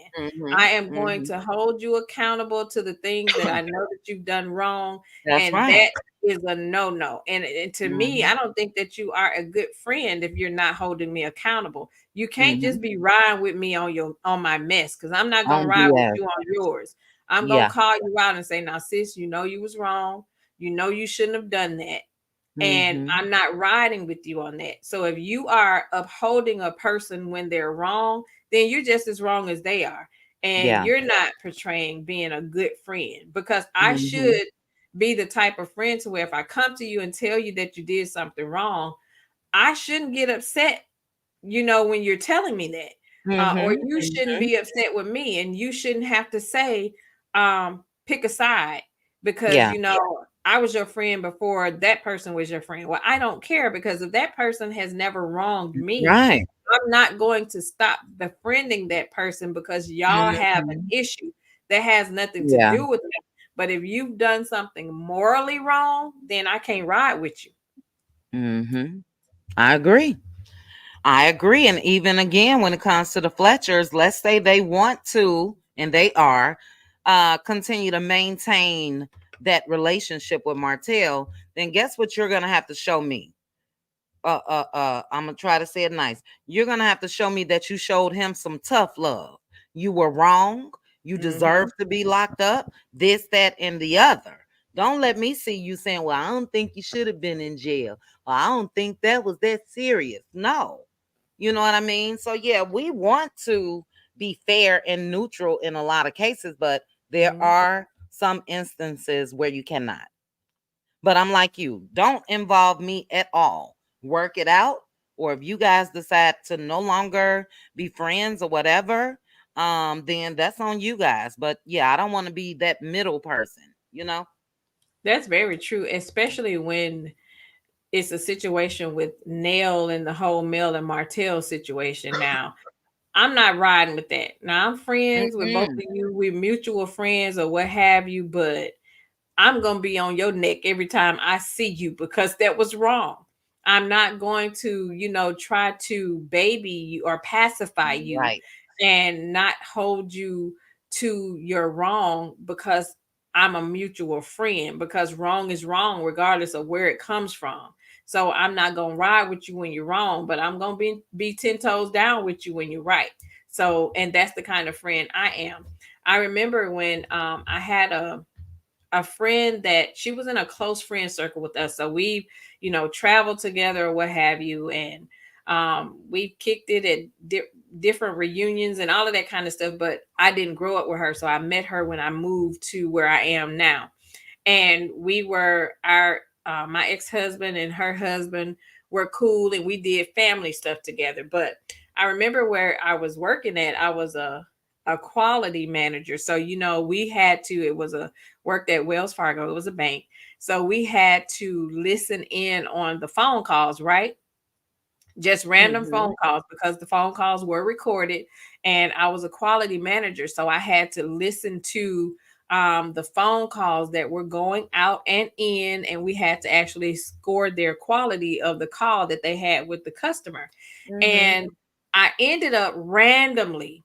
The phone call that I chose had no idea who it was, but the voice was very familiar, right? And listening to the voice, and then when I heard the dude on the phone, this is just how funny God is because I didn't ask for this. It just randomly happened. I Telling wasn't you that. looking for it. It just fell in my lap. Wasn't looking for it or anything. And when I heard the voice of the dude, it was the chick's husband, the friend that, I say he was friends with my ex and we would do family Mhm. stuff together. It was him on the phone with this chick that I worked with. And he was Wow. actually telling her that, I'm gonna come see you for lunch. And Mm, she's not home. I'm mm. gonna come pick you up. And girl, when I say my mouth fell open and they were like having a real conversation about his wife and she's on a trip and she's not here. And I Mm, want you to mm, go mm, to this mm. concert with me. And I'm sitting here like I never saw him as being that type of person. But don't you know, I held Yeah. that. I have never You never shared that shared it with her. information, but I look Oh, at him sideways. But I never shared because again, I'm not one to want to break up nobody's marriage. And she wasn't like a close friend enough to me to where I'm comfortable enough that's a telling you difference. something. You know what I'm saying? That's a difference, and I was Right. gonna ask that. That's an Yeah. excellent topic, actually. If you saw a close friend's significant other out Mhm. with somebody else, would you tell? Or in that case. Absolutely. So with you, yeah, with you saying she wasn't a close friend, I get it. Yeah, she Associate. wasn't. Associate. She was an associate, and we were very close in circle. But I Mhm. never shared that information because I felt like, that's not my place. And I never want to be one to come in between anybody's marriage. But if there was like one of my best friends, like I told my best friend's husband, Yeah. if I ever, you ain't even got a question. You gonna know I Mhm. told. There's no Mhm. question because that's my sis. Yeah. You're not going to do anything and then I don't confront you or share that information with her because if you're my friend, I don't want to see you hurt. But then Right. with that situation, I don't even know what she was doing. You know what I'm saying? So I didn't Mhm. know what she was Mhm. doing to even say maybe they had an open marriage. Who knows? Yeah. So it wasn't my place to speak on it, but I just thought that was Like very random. Yeah, and like Tanya B said, she may have gotten upset with you. I've And seen that happen in a lot that's of what a cases. lot of us do. Absolutely. That's what a Mhm. lot of us do. A lot of us are not as accepting of information that you bring, and you can Mhm. say Mhm. that, you my friend or girl, if you see him doing something, you let me know, you know, but when you bring the situation that to their forefront, they'll turn on you. So you Yeah. have to kind of move strategically when it's something like that. And then again, when they find out that you knew, and then that's a problem too. So it's almost like a you can't win for losing type situation. Mhm. Mhm. Mama V Yeah. said, Diva, you could have lost your job with that situation. I could have, but there was ways that I could have swung it because he didn't know what it was. I never would have said that, I was I at heard work this and I while heard at work. him. Yeah. I Yeah. never Yeah. would have. I definitely never would have said that, but you could have, had they known. But again, I saw it with my own eyes, so I knew it was true. And that's information that I kept because I didn't feel like it was my place because she wasn't like a close friend. But if it was my Mhm. close friend, I definitely would have shared that information. Austin said, I've had that problem. I walked up to the dude and told him, either you gonna tell her or I am. And I already got the That's right. Snap them pics got the first. proof. Snap them pics first. My type of girl. Snap them pics first, She said, I baby. already got the evidence, so you can't lie. And you know Uh-huh. what? In this era, though, you really have to be careful It's because tricky. people aren't rap tight these days. Yeah. So Yes. it's just certain, you got to kind of know how to move these days. And Mhm. if you got something, you can't tell them you have it because, Yep. it's a lot of loose screws going on Yeah, it's actually around people here. that are unaliving people, unfortunately, Yeah. um, in situations like that. You went and told my girl, okay, okay, so I agree with that too. I do. Yeah, you definitely have to be careful and you have to move strategically. And yeah, I don't know. These people aren't cut the way they used to be. Yeah. So my next question would be to you and to the chat. What have you ever grieved a friendship before? Have you ever grieved the loss of a friendship before? Like, did Grieve. you feel like after you had to cut off a friendship or a friendship with you was cut off, did you grieve that friendship? Did you miss that friendship? Yes. Yes. Yep. Not gonna get too much into it, but yes, Mhm, friends in years before, and sometimes friends or people who you thought were on that path, which was me just totally letting my guard down because I normally mhm, don't operate in that manner, but absolutely, absolutely. I think that we're human, and you know what I mean. No matter mhm, who cuts the friendship off, if you have a heart, even if you made the decision, for instance, if you leave a mate that you were with, mhm, I think that again, we have a heart and feelings, and it may hurt and you mhm. grieve and you get over it. So yeah, I can say yes. I have Mhm. too, and that's how it was with the friend that I was sharing. I actually grieved the friendship until I saw it for what it was. Mhm. Because again, of Mhm. course, when you are initially going through it, you're not really understanding why we're in this space. Um, Yeah. because in my mind, if I'm being the friend that I know I've been, and I know I've never Mhm. purposely wronged you or anything like that, when something just comes out of the blue unexpectedly, and Mhm. the friendship has to end, you're constantly wondering, what did we do? Because when I say we kicked it, we used to kick it. We've traveled together. We would go out, Mhm. just she and I, and have dinner, drinks, and go shopping. And I've been to her house, she's been to my house, like, and this was Mhm. like a whole 15-year span. So that's a lot of time that you spent Yeah. together. And so I actually grieved the friendship because I'm sitting there like, and here I was all this time thinking we were cool. Like, Mhm. Mhm. where did it go wrong? And when I start to see it for what it was, and and that was, God's way of just showing me, sometimes when you're growing in different directions, He have to move people out of your life Mhm. because they can't go where you going. Mhm. And, Mhm. I had to understand that because He showed me all the time. And when I say I really, because I had a hard time with it, and I really prayed and I was like, Lord, where did it go wrong? Like, show me in the situation. So anything that I do, I want to see where I went wrong. It wasn't more so about what she did, but show me in the situation and Mhm. where did I Mhm. go wrong? Because maybe I'm missing something. And when I began to, and when I prayed, and He started to show me all of those instances where we've been together and she was making those little negative connotations. When I say He was showing me all of that stuff, and I was like, she did say that. Yeah, I Yep. remember when she did this. And she Mhm. said, all of that stuff was coming back. And that is what opened my eyes and showed me that you weren't riding with me all along. Like, all Mhm. of this time, it had been a problem.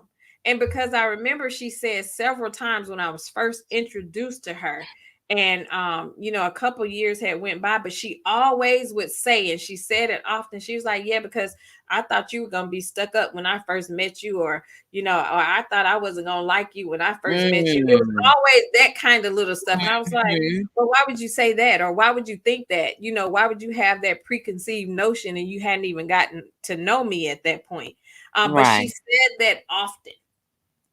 And so after she would say that, I was like, okay, so now I see that she really wasn't riding for me like that. Yep. Betty Yep. says, yes, found out after college my best friend from high school was a pedo. Ooh, child. I often ask myself why I didn't see it before. Girl, that's Hmm. deep. That's They deep. hide it well though. They That's what I hide. was about to say. Yeah, they hide it. Yeah, they So not you gonna can't come out blame and tell you. yourself. Yeah. Absolutely. Yeah, that's a deep one right there. Thanks for Mhm. joining, sis. But yeah, I had to, when I started to just look back on everything, and everything just started to play out itself, and I started seeing all of that stuff. And I remember one time we had went to dinner, and I had just left a photo shoot for my business. So I still was, I had got my little face beat and everything. And so I Mhm. came straight from there to our meeting. And it's almost like when I walked in, she's like, "Oh, she's like, you cute today." She was like, "Oh, you got your face done and stuff." I said, "Yeah, I did a little something." I said, "I had a photo shoot for the business earlier." And she was like, "Oh, okay." But I could see that she was still like looking me up and down. To me, I'm Mhm. like, it wasn't nothing special. You know what I'm saying? I just left a photo shoot. It wasn't a big deal to me, but I noticed that she was just still looking me up and down. So at that point, we were sitting at the bar waiting on our table. Then when we got to the table and some of the other ladies started coming up and they was like, "Oh, look at her. Complimenting She you. got her makeup done. Look at her." And I'm Mhm, sitting here like, mhm. why does she keep bringing attention to me just because I have my makeup done? Like I've never had makeup on before. I Right. don't wear it often because I don't have, I'm not a person that has to wear makeup every day. But again, why were you keeping bringing attention to that? And she said it like 4 times. And I'm Wow. sitting there like, well, what is the big deal? So I had to Okay, chick, you understand. acting like I'm ugly, I don't know how to dress, like this is something what's your problem? That's what But I she would have knew said. it was quite the opposite. So that's Yeah. why she just kept, I'm sitting there like, well, why is that a big deal? And I kept ignoring it. I kept ignoring it. But I'm like, okay, you said that like 4 times already. What is the big deal? Like, it's no big deal. But, looking back on it now, I know why she was doing it. Mhm. And I think it was like an intimidation factor too. I think she was intimidated, but for one reason, I don't know what it is. A lot of people, because everybody know I'm from Mississippi originally. I don't know what about these up north people tend to think people from Mississippi are slow. They don't know nothing, Right, or right, you know what right. I'm saying. And so I think that's kind of what it was. It's like I took her by surprise, and she was Mhm. intimidated because she was affected by my light. There were people who were Mhm. drawn to me and who would just automatically come up and talk to me because I'm the type of person, I don't care. We could be at a restaurant or anywhere. If I see you and your hair looks nice and you're dressed nice, and Compliment. I'll walk up to you and Mhm. say, I'm like, sis, you wearing those shoes? You look good. I'm that type of person. I don't feel Yeah. intimidated by the next woman. And I'm very complimentary of other women because I like to see us shining. I like to see us Mhm. dressed to impress and looking pretty and feeling confident. So I have no problem with telling you that, you know, you look good. And I think she's kind of intimidated because people tend to be drawn to me, and they'll talk to me easily, and she's very unapproachable. She's not an Mhm. approachable person. I've had situations to where she's been invited to something with along with my other friend group, and everybody's perception of her is always the same. Like, what was wrong with that chick? She immediately Mm. had a scowl on her face, or she wasn't very friendly, or she was that type of person to where if you meet Yeah. her, you would automatically see the disdain, and she's not one that you would easily connect with, which is Mhm. why I had to learn that you can't invite everybody everywhere. So That's depending on true. what I'm having, it's only a select few out of each of my friend groups that'll be invited, because you can't put Yeah. everybody together. You got to know how to read the room. So true. So So I had true. to like, you can't come. Yeah. And you know what? Naturally, when any relationship end, friendship or other, again, romantic, then you are really able to sit back and reflect and not ignore the signs or not ignore something that could have been a red flag, especially if you are grieving a little bit about things. When you're able to just sit back and say, now, when that happened, I should have looked at it this way. You know what I mean? So it's a lot of factors in that plays into grieving friendships or ending situationships, and but most times, like you said, God moves in a mighty way, and we may not understand it at the time, but a lot of those times when relationships end, look, if it's meant, it's meant. If you tight, and if you close and if you got this bond, I think that's just going to be forever. But most times when situations end, it's for a reason, you know, and God will let you know that. I agree. I totally agree. Neva says, I agree. Yes, definitely. Hey, Peaches and Cream, sis, thank you so much for joining. Hello. She said, just showing some love, making my rounds on my way to bed. Good night, sis. Thank you for dropping by. We appreciate you. Yes, we do. And make sure you hit that like button. Yes, Um, please. sis, can I say one more thing and I'm gonna shut my Uh-huh. butt up because I gotta walk these dogs in the well, oh shoot Uh-huh. it. We're still 106 degrees. They ain't going nowhere. But Oh, when we were talking about, and yeah, it's 6:18. But when we were talking about if we would tell a friend, I had a situation that I knew of, a girl that lived on our block, and she had saw one of her friends' man with another woman, and she didn't say anything. And I kid you not, the friend that her friend that she didn't say anything to mhm. was she ended up getting HIV from the man. Ooh.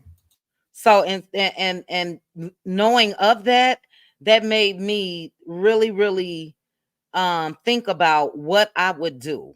You know what I mean? Even sometimes if it's an Mm, associate and we're not that close, but mhm. you gotta think about it, even though it's not your fault, whether you tell or not.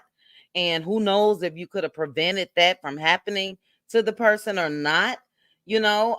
But that's just another situation where I really take account of the level of the friendship. And 85% of the time, I'm telling. You know, 85. I I'm telling, agree. you know, but yeah, Because tricky. you never know. I mean, because for one thing, these men, when they cheat, of course, they don't cheat with caution. They be all Mm-mm. in.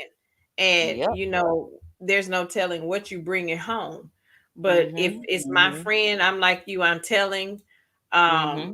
Most definitely, if you my rider, I'm telling, no questions asked. Like, you don't even have to wonder if I'll tell you, because at this point, especially at our age, Yeah. we should know how our friends would handle this type of, because I'm sure we've already Mm-hmm. had these conversations and like, girl, if you see something, let me know. Yeah. Yeah. So I would just let them know, like, indirectly, even if I wouldn't say. But in this age with camera phones and all of that kind of stuff, Mm-hmm. just snap the picture and send it. That's I mean, right. that's Do your what proof. Yeah, do what Martell wanted Coleslaw to do. You snap some pictures, create a fake ass, A excuse fake me, sis. I don't mean to be cussing on this. You you create a fake Instagram and send it to, you know, the person. Very sad, Mama V. And sis, for me, I don't have to tell my friends why I didn't. You know, because again, I'm so secure in myself. I'm not one that's typically going to worry. I feel like what's Mhm. in the dark will come to light. So my Absolutely. friends and I have never even had to have that conversation. Like, girl, if you see him, because if you got to say that, you already know that Negro ain't up to, you know, he up to no good. Mhm. Yeah. But it's tricky though, you know, because that would have broken my heart, and it did affect my friend who was the girl's friend, because Mhm. she and you know, I gave her this talk. This was years ago, but I gave her the talk like, look, you cannot blame yourself for his actions. But she, you know, she felt a little guilt because she felt like if she would have said something to her, maybe that wouldn't have happened. So, you know, deep. It is. Deep. Neva says, I would tell, but I posed a question to my friend. She said she wouldn't believe it. And you know what? Unfortunately, most of them wouldn't. Yeah. They wouldn't believe it. They'll actually look at you and say, you're just hating. Um, but Mm. those are just friends that aren't really friends, because I feel like if you're my friend, you should know that there's no reason I would lie to you about something, especially something that could cause the demise of your relationship. I would never purposely tell you something unfactual. To hurt Um, you and right. yeah, So you should automatically know, if I'm telling you, is because I know it to be true. And it's not right. something that, even if I hear it in the street, I'm going to say, I'm gonna be like Mel told Tisha, pull up at 3 a.m. and go to the That's bar with right. me. Right. So I And the indirectly level told you something. Yeah, and the level of friendship, you should know that, look, my girl is not telling me this to be vindictive. My girl is not telling me this because she just want us to break up, or but women are tricky, child, some of them, and a lot of them feel that way. So that's why I said this was such an excellent topic, because I do think that at some point that circle will get smaller, Uh-huh. because some just don't rock all the way like you rock, Hmm. you know? I totally agree. And like Teresa said, women will turn on you like Mhm. hotcakes. They really will. And but you know the ones who are really there for you. I mean, because you can just feel it. You can feel it and you will know. And sometimes that circle may be two or three. I may have, Mhm. a large circle of associates, but when it comes to like good friends that I feel like I can be myself around and really open up and tell you some things that I'm going through, like for real, that's very Yeah. and far between. That number is very small, not Yes, ma'am. everybody. So you just have to learn your circle, know your circle, and you will know the ones that you can trust and the ones that you can't. And like we said, everybody can't go where you're growing, and friendships fall off. It's just like the leaves on a tree. Some when the wind blows, they fall off, and the ones that still standing are the ones that were meant to be there. Yeah. We just roll, because at this big age, it's a little bit, Yeah. we too old for that. We too old to Well, still be I don't going have patience. through.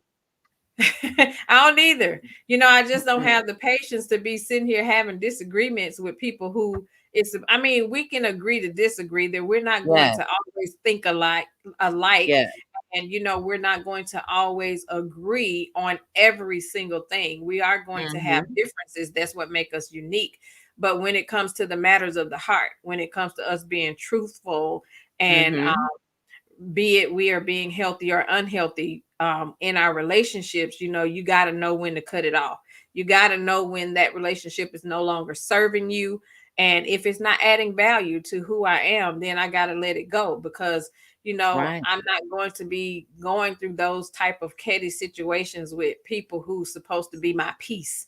And Mhm. I'm big on peace in this state, in Mhm. this era of my life, and I am not allowing anything or anybody to accept, to come in and interrupt my peace. I don't care if it's my Mhm. husband, my children. It ain't gonna be my friends, my co-workers, my boss, nobody. Yeah. I'm not about to let Right. anybody interrupt my peace. And if I feel like you are full of drama, 'cause I don't do drama. I do not do drama. Drama and me just don't sit right. I don't do people who take advantage of people, be it friendships or relationships, but I just don't do that petty drama. And if we're Mm. still doing that at our age, as seasoned Mm-mm. as we are today, we need to evaluate ourselves, because there Absolutely. should not be drama involved in our circles at this point in life. We should be looking at living life, enjoying life, having fun. The world is already in a disarray. So we should be doing fun things, enjoying the friendships and the relationships we have, and definitely not being catty, for sure. Yeah. Mama V says, I have one of my friends that knows everything about me, and that's enough. That's right. Yeah, that's enough. That's enough. Take it to the Me, grave, girl. That's what I tell my listen, BFF. let me Take it tell to the you, grave. my two BFFs back home, baby, we got some stuff that's going to the grave. Do you hear Yes, me? ma'am.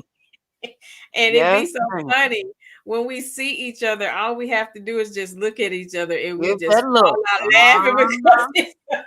Yes, ma'am. Yes, because ma'am. it's so funny. I mean, we can read each other, we know each other's Mhm. language, and we've been riding for years, and there's absolutely nothing I wouldn't do for them, and there's nothing they wouldn't do for me. And those are the kind of friends that you need in your life. And if you don't have any, Mhm.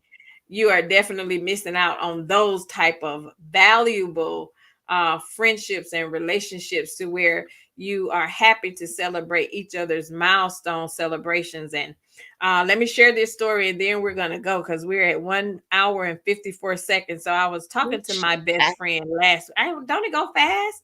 God.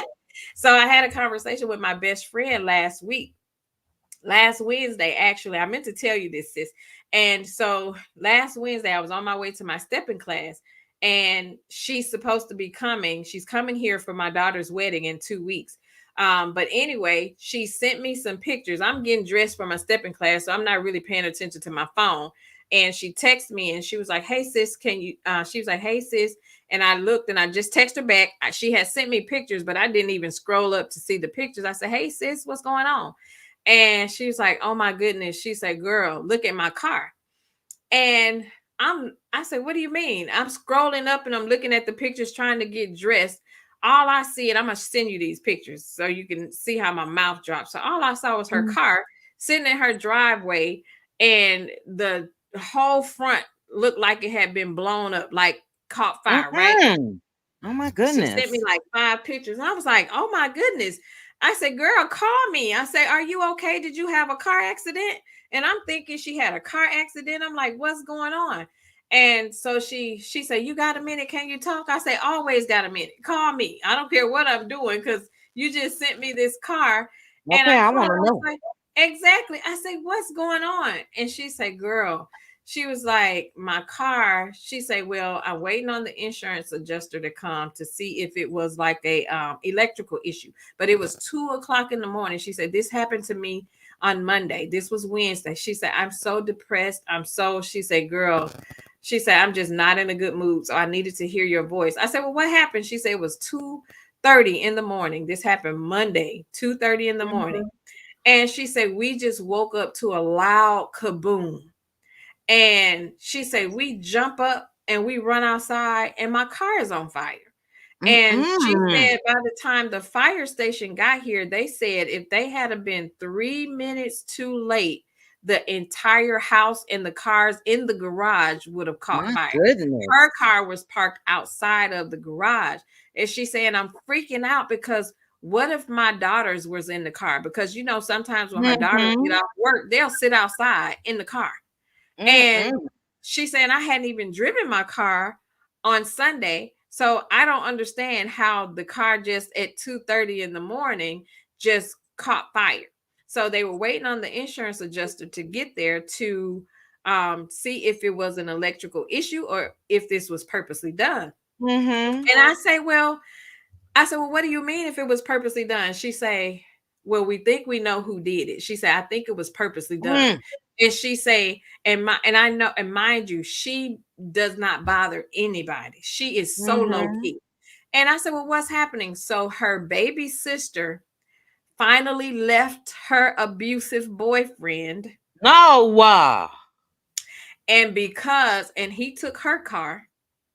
And because she's been staying between her two oldest sisters, and they're making sure she get to work, He making didn't sure blow up the she get the spot. keys. This idiot came over in the middle of the night and blew her car up because she had been taking her to work, because she Mm, mm, finally mm, decided to leave him after the years of cheating and dogging her out. And mhm. so she's been gone.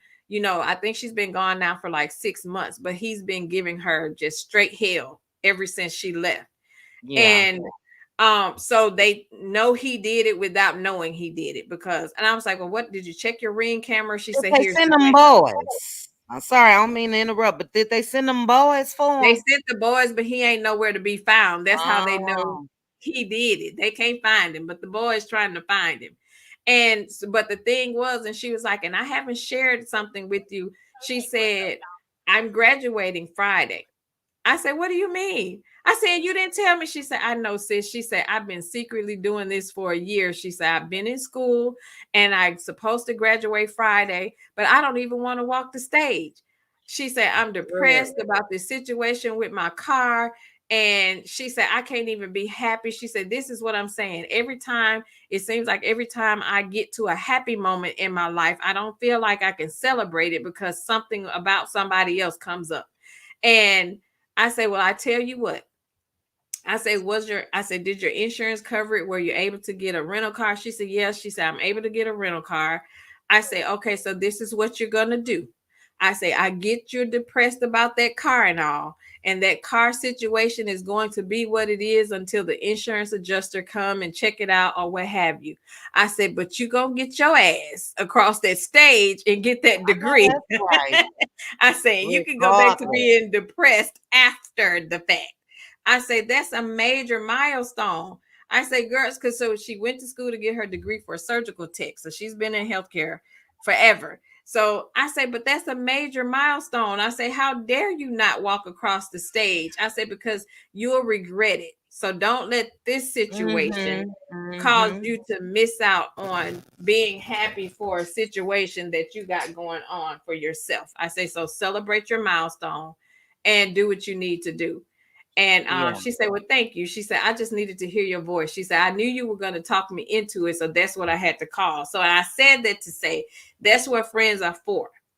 Mm-hmm. These are the type of friends that you need that's going to talk you off of that ledge and, talk some sense into you and push you to doing what you know they should do, regardless of what you have going on in life. Because life, like I say, is happening. I say that's an Yeah. unfortunate situation. I'm glad nobody was hurt. I say, thank God you heard the blast and you were able to wake up and get outside in time to call the fire truck and call the police and all of that before it happened, and it could have been worse than what it was. I say, so go walk across that stage. And I'm so happy that she Mm-hmm. did. She went ahead and went to her graduation and she got her degree. And so when she come up here for the wedding, I'm going to have a celebration, a surprise celebration for her when she comes. Good. I said, but we're gonna celebrate Yeah, this. But when I say Negroes ain't ish, they ain't baby. ish. Baby. And the thing about it is, he moved on and living with a whole nother woman, but you still worried about what she's got going on and what she's doing. Mm-hmm. And That's why how would they I are not help now. my baby sister? Exactly. Ooh, child, that's Girl, isn't that a mess? And crazy. I was like, wait till I send you these pictures. Because when I Girl. saw the car, I freaked out and I'm like, oh my goodness, did she have an accident? And look, But before you said it, and I had to erase it. I was typing, does she have any enemies? And then when you said, she said, we think we know who did it. Yeah. You know what I mean? That's crazy, girl. isn't it Mm-mm. crazy? That's why I say you have to be careful because see, and again, she said, I don't even have an issue with the dude. If I see him, I'll still speak because their issue is their issue. You Mm-hmm. know, I'll speak to him. She say, so why would he do that to me? She's Yeah. like, I don't understand because I don't treat him different. I say it's not about him thinking that you did something to him. It's the fact that you're helping her. Yep. Stay away from him. I said that's the What issue. it She don't is. want you to help her stay away from him. And it's sad. And these are the type of people that we're dealing with. Mm-hmm. Good night, Austin. Thank you so much for stopping by. We appreciate you. Thank you so much. Betty says some sad points, but a beautiful story too. Absolutely. It's sad. That's why we have to make sure that we are being connected to the right people. And sometimes, even when you feel that you've walked away and you've let go of that dead weight, they'll still be out to get you because they don't like to see you being successful without them. And this is the stuff they do. And this is why I would always tell my daughters, be careful who you bring home. Be careful who you are connecting people to and telling where Yeah. your family lives because when the Yes. relationship goes sour, the first place they're going to look for you at is the people that you've given them Mm-hmm. information. I say so always have that one friend that he knows nothing about. So if you Right. ever need to get away, you can get away to that safe space and you don't have to worry about him being found. But again, just like this, because she was the sister, he still Mm-hmm. did what he did to her, and this is their mentality. You know, how dare you leave me? So I'm going to come for everybody who's helping you stay away. And unfortunately, that's that sick-minded mentality that a Yeah. lot of them have. So Yep. yeah, so that's it, y'all. This has been a great topic. Sis, you got any final thoughts on the topic before we leave? We are at 2 hours and 3 minutes. Oh my goodness, that goes by so fast. It sure does. Look, I will read again what my phone is listening to, what brought up due to our conversation, but it is from Women of Prayer on Instagram. And it says, they did not leave your life, I moved them. Mm, Signed, God. So, friend or foe, you know what I mean? If it was a foe and they just so happen not to be there anymore, we have to look at the beauty in situations. Even if at the time it may hurt, it may sting, or we had to make the decision, whatever the case may be, you know, life is too short. And my final thought is, we talk a lot about stress and how that can play mhm. into health related issues and all of that. So even when it comes to friends, you know what I mean? If it's stressful, and I hate that it seems like a lot of us, as we've gotten older, learn this and just say, no, well, that ain't good for me, cut it off. I wish younger women can learn this earlier on in life as well. All relationships to me should be, again, of value and valuable and happy, like-minded individuals. And if it's not that, if it don't fit, don't force it. You know I what know I that's mean? right. But I want to say this before I go. I am all into the windows to the walls. I know we shouldn't be talking about politics, but walls, baby, that rally that Kamala and Walls had was amazing. I didn't see it. Something, They had it today. baby, you Oh my have goodness. to. You have to go watch this. When I tell you the energy of this man, the Mm, shots that he took at Trump and Trump's mm. running mate, I mean, he's just like us. I'm just gonna say it. I loved every bit of it. No phoniness, no nothing. But my big brother, he and I, this our thing. That used to be my thing with my daddy, and now it's he and I talking politics and all of that. But he sent me a screenshot and he said, I just donated $50 in mama's memory, Mm. $50 in daddy's memory, and Aw. then 50 for myself. And I matched it. So I made a post on Facebook following my big brother's lead. So I did the same thing. Our parents was into all of this as well. But yes, ma'am, check it out. Look it up on YouTube so you can see the full speech. Amazing. I would have to. Re-energized. It's giving, for me, it's giving Obama vibes as far as how, he just lit this spark. And yeah, to the windows, to the walls. I love walls. That man is bad. He I is. know that's right. I'm gonna definitely have to go and catch it. So thank you for sharing that. And Mm-hmm. thank you for your final thoughts too. I appreciate you for rocking with me on the panel tonight. Oh, I thank really you. appreciate it.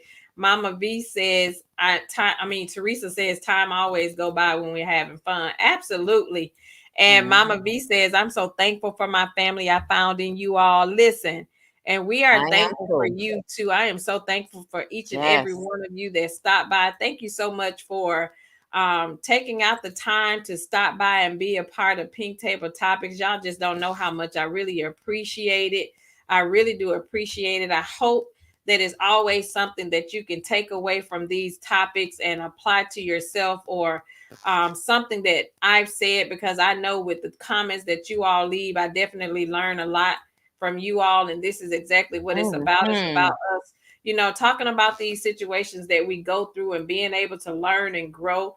And like sis said, I wish some of the younger girls would be where we are now, and to be able to tackle some of this stuff head on before they get Really. in a little too deep, and Mhm. really see who's for you, because it's really some people out there that don't have your best interest at heart. And I just hate to see people being taken advantage of. And just find your tribe, and rock with your tribe. If something or somebody is not serving you, cut them off. Don't feel bad about cutting them off. Cut them off and keep it moving. Because a lot Yeah. of times we block our own blessings by staying connected to the wrong people. So the sooner that we can um, cut them off and keep it moving, and don't feel bad. Don't make people feel bad. Let people make you feel bad when you have to cut people off. If you don't feel like they serving you, keep moving. It don't Mhm. matter. They serve their time in your life, and keep moving. That's all I have to say. S. Horton said, great commentary. I love coming on Tuesdays. Thank you so much, sis. I love having you too. You know, it all gets greater later. Let me tell you, I just received I've had a music producer is working on my background music for my video. Oh my goodness. Sis, I'm Oh, gonna have to let nice. you hear it. So he sent me my own copyrighted music to go soundtrack to go Nice. on my videos, and it sounds so good. So I'll be having my little Dang. videos and stuff up in my music. So I'm trying to get everything in the background taken care of because I'm such a perfectionist. But I wanted to go ahead and start so that we can start our sisterhood over here and get Mhm. things moving because I think we need this. I love when we our For time together, when sure. we come together, just like members only over on Sis's channel. So, you know, this is what this is about. So I love it. I love it. So thank you all for coming. Thank you for being a part. Teresa says, that's powerful chit chat. A lot of times we think it's us letting them go, but it's God moving them out of our lives. That's Mhm. exactly what it is. As Horton says, it was a good rally. I felt so energized. Please get out and vote. Yes, absolutely. Make sure we go vote, vote, vote, and vote. Teresa Mhm. says she saw the speech and she loved it. Betty says no politics. I'm not a Democrat. I'm not a Democrat. That's okay, sis. You know, you rock with who you rock with. That's That's right. you know, that's definitely your personal choice. So we're not telling you one way or the other who to rock with. So you definitely do what works best for you, for sure. Mhm. Betty also said, I try to stay away from the topic. I've been disowned a few times. You know what? A lot of times I've learned that religion and politics is something that you can't talk about with everybody. So, you know, that's just one of those things. Um, Teresa says, Pink Table Topics, listen, today is my anniversary and I'm spending it with you guys. So, you know, I love it. Aw, happy anniversary, That's so sis. sweet. Happy anniversary. Thank you so much for spending your anniversary with us. Tell hubby we didn't mean to take all of your time. She said, but since my birthday is on the 28th, we're going on a trip in 2 weeks. Oh, that's going to be fun. I have a cruise coming up in November, and I've been counting down the 1st of November. I have like 90 days. So you best believe. Enjoy your trip. Enjoy your trip. But thank you all so much for stopping by Pink Table Topics. Did I drop you down, sis? You there? Sis, I think your connection was lost. Tanya B says, happy anniversary, Teresa. Happy anniversary, sis. So thank you again, y'all, for pulling up to Pink Tables. You say no, you dropped down. Okay, I was like, did you drop down? Did I drop you down, sis? But thank you all so much. Shout out to all of the content creators that were in the chat. To everyone that was listening in, thank you so much for stopping by Pink Table Topics. I really enjoyed you having me. To my sis for joining me on the panel. Thank you so much for your comments. Thank you for everything that you said and added to the topic. I really, really love me some you. Shout out to the replay gang that'll be pulling up to the table later. I appreciate you. Please make sure you hit the like button on your way in. Feel free to leave a comment and share the video. So please, please, please make sure you like the video, share the video, and leave a comment. And our next week's topic, y'all. Next week we are talking about crabs in the barrel. Mel versus Stormy. We bringing in a little bit of Love and Marriage Huntsville next week. We are talking crabs in the barrel. Mel versus Stormy. That's our topic for next week. Again, thank you, ladies, so much for pulling up to the table. I appreciate you. And remember, if someone no longer serves you, feel free to cut them off. Cut it off. So thank you so much. I appreciate you all. And have a good night. And we will see you next week, Tuesday, 6:30 Central Standard Time, right here at Pink Table Topics. I appreciate you all. Have a good night. I'm going to go up and say some good nights, and I'll see you all next Tuesday. S. Horton, sis, thanks for stopping by. Have a good night, Betty. Thank you so much for stopping by. Sound check Annette. Thank you so much. Teresa Wright, sis. You know I love me some you. Thank you so much for stopping by Pink Table Topics. Mama V, thanks for joining. Thank you. I appreciate you. Tanya B, my sis, thank you so much for pulling up. Let's be clear. Thank you so much for joining. I know you said that you were being spectacious, and thank you for joining. Deborah Jackson, thanks, sis, for joining. Thank you so much. I appreciate. Teresa, enjoy your anniversary. We appreciate you. Teresa said crab. Wow, that's a good one. Crabs in the barrel. Yes, that's a good one. Sis said, woo, child, that's going to be a good one. Yes, yes, yes. We're going to talk about it. Thank you all so much. On your way out, if you didn't do so coming in, make sure you hit the like button for me. Please make sure you hit the like button. Mama V, have a good night, sis. Thanks for joining. I am blessed, pecan Pam. Good night, sis. Great topic. Thank you so much, sis. I appreciate you. Thank you so much for joining. I appreciate you all. Have a good night.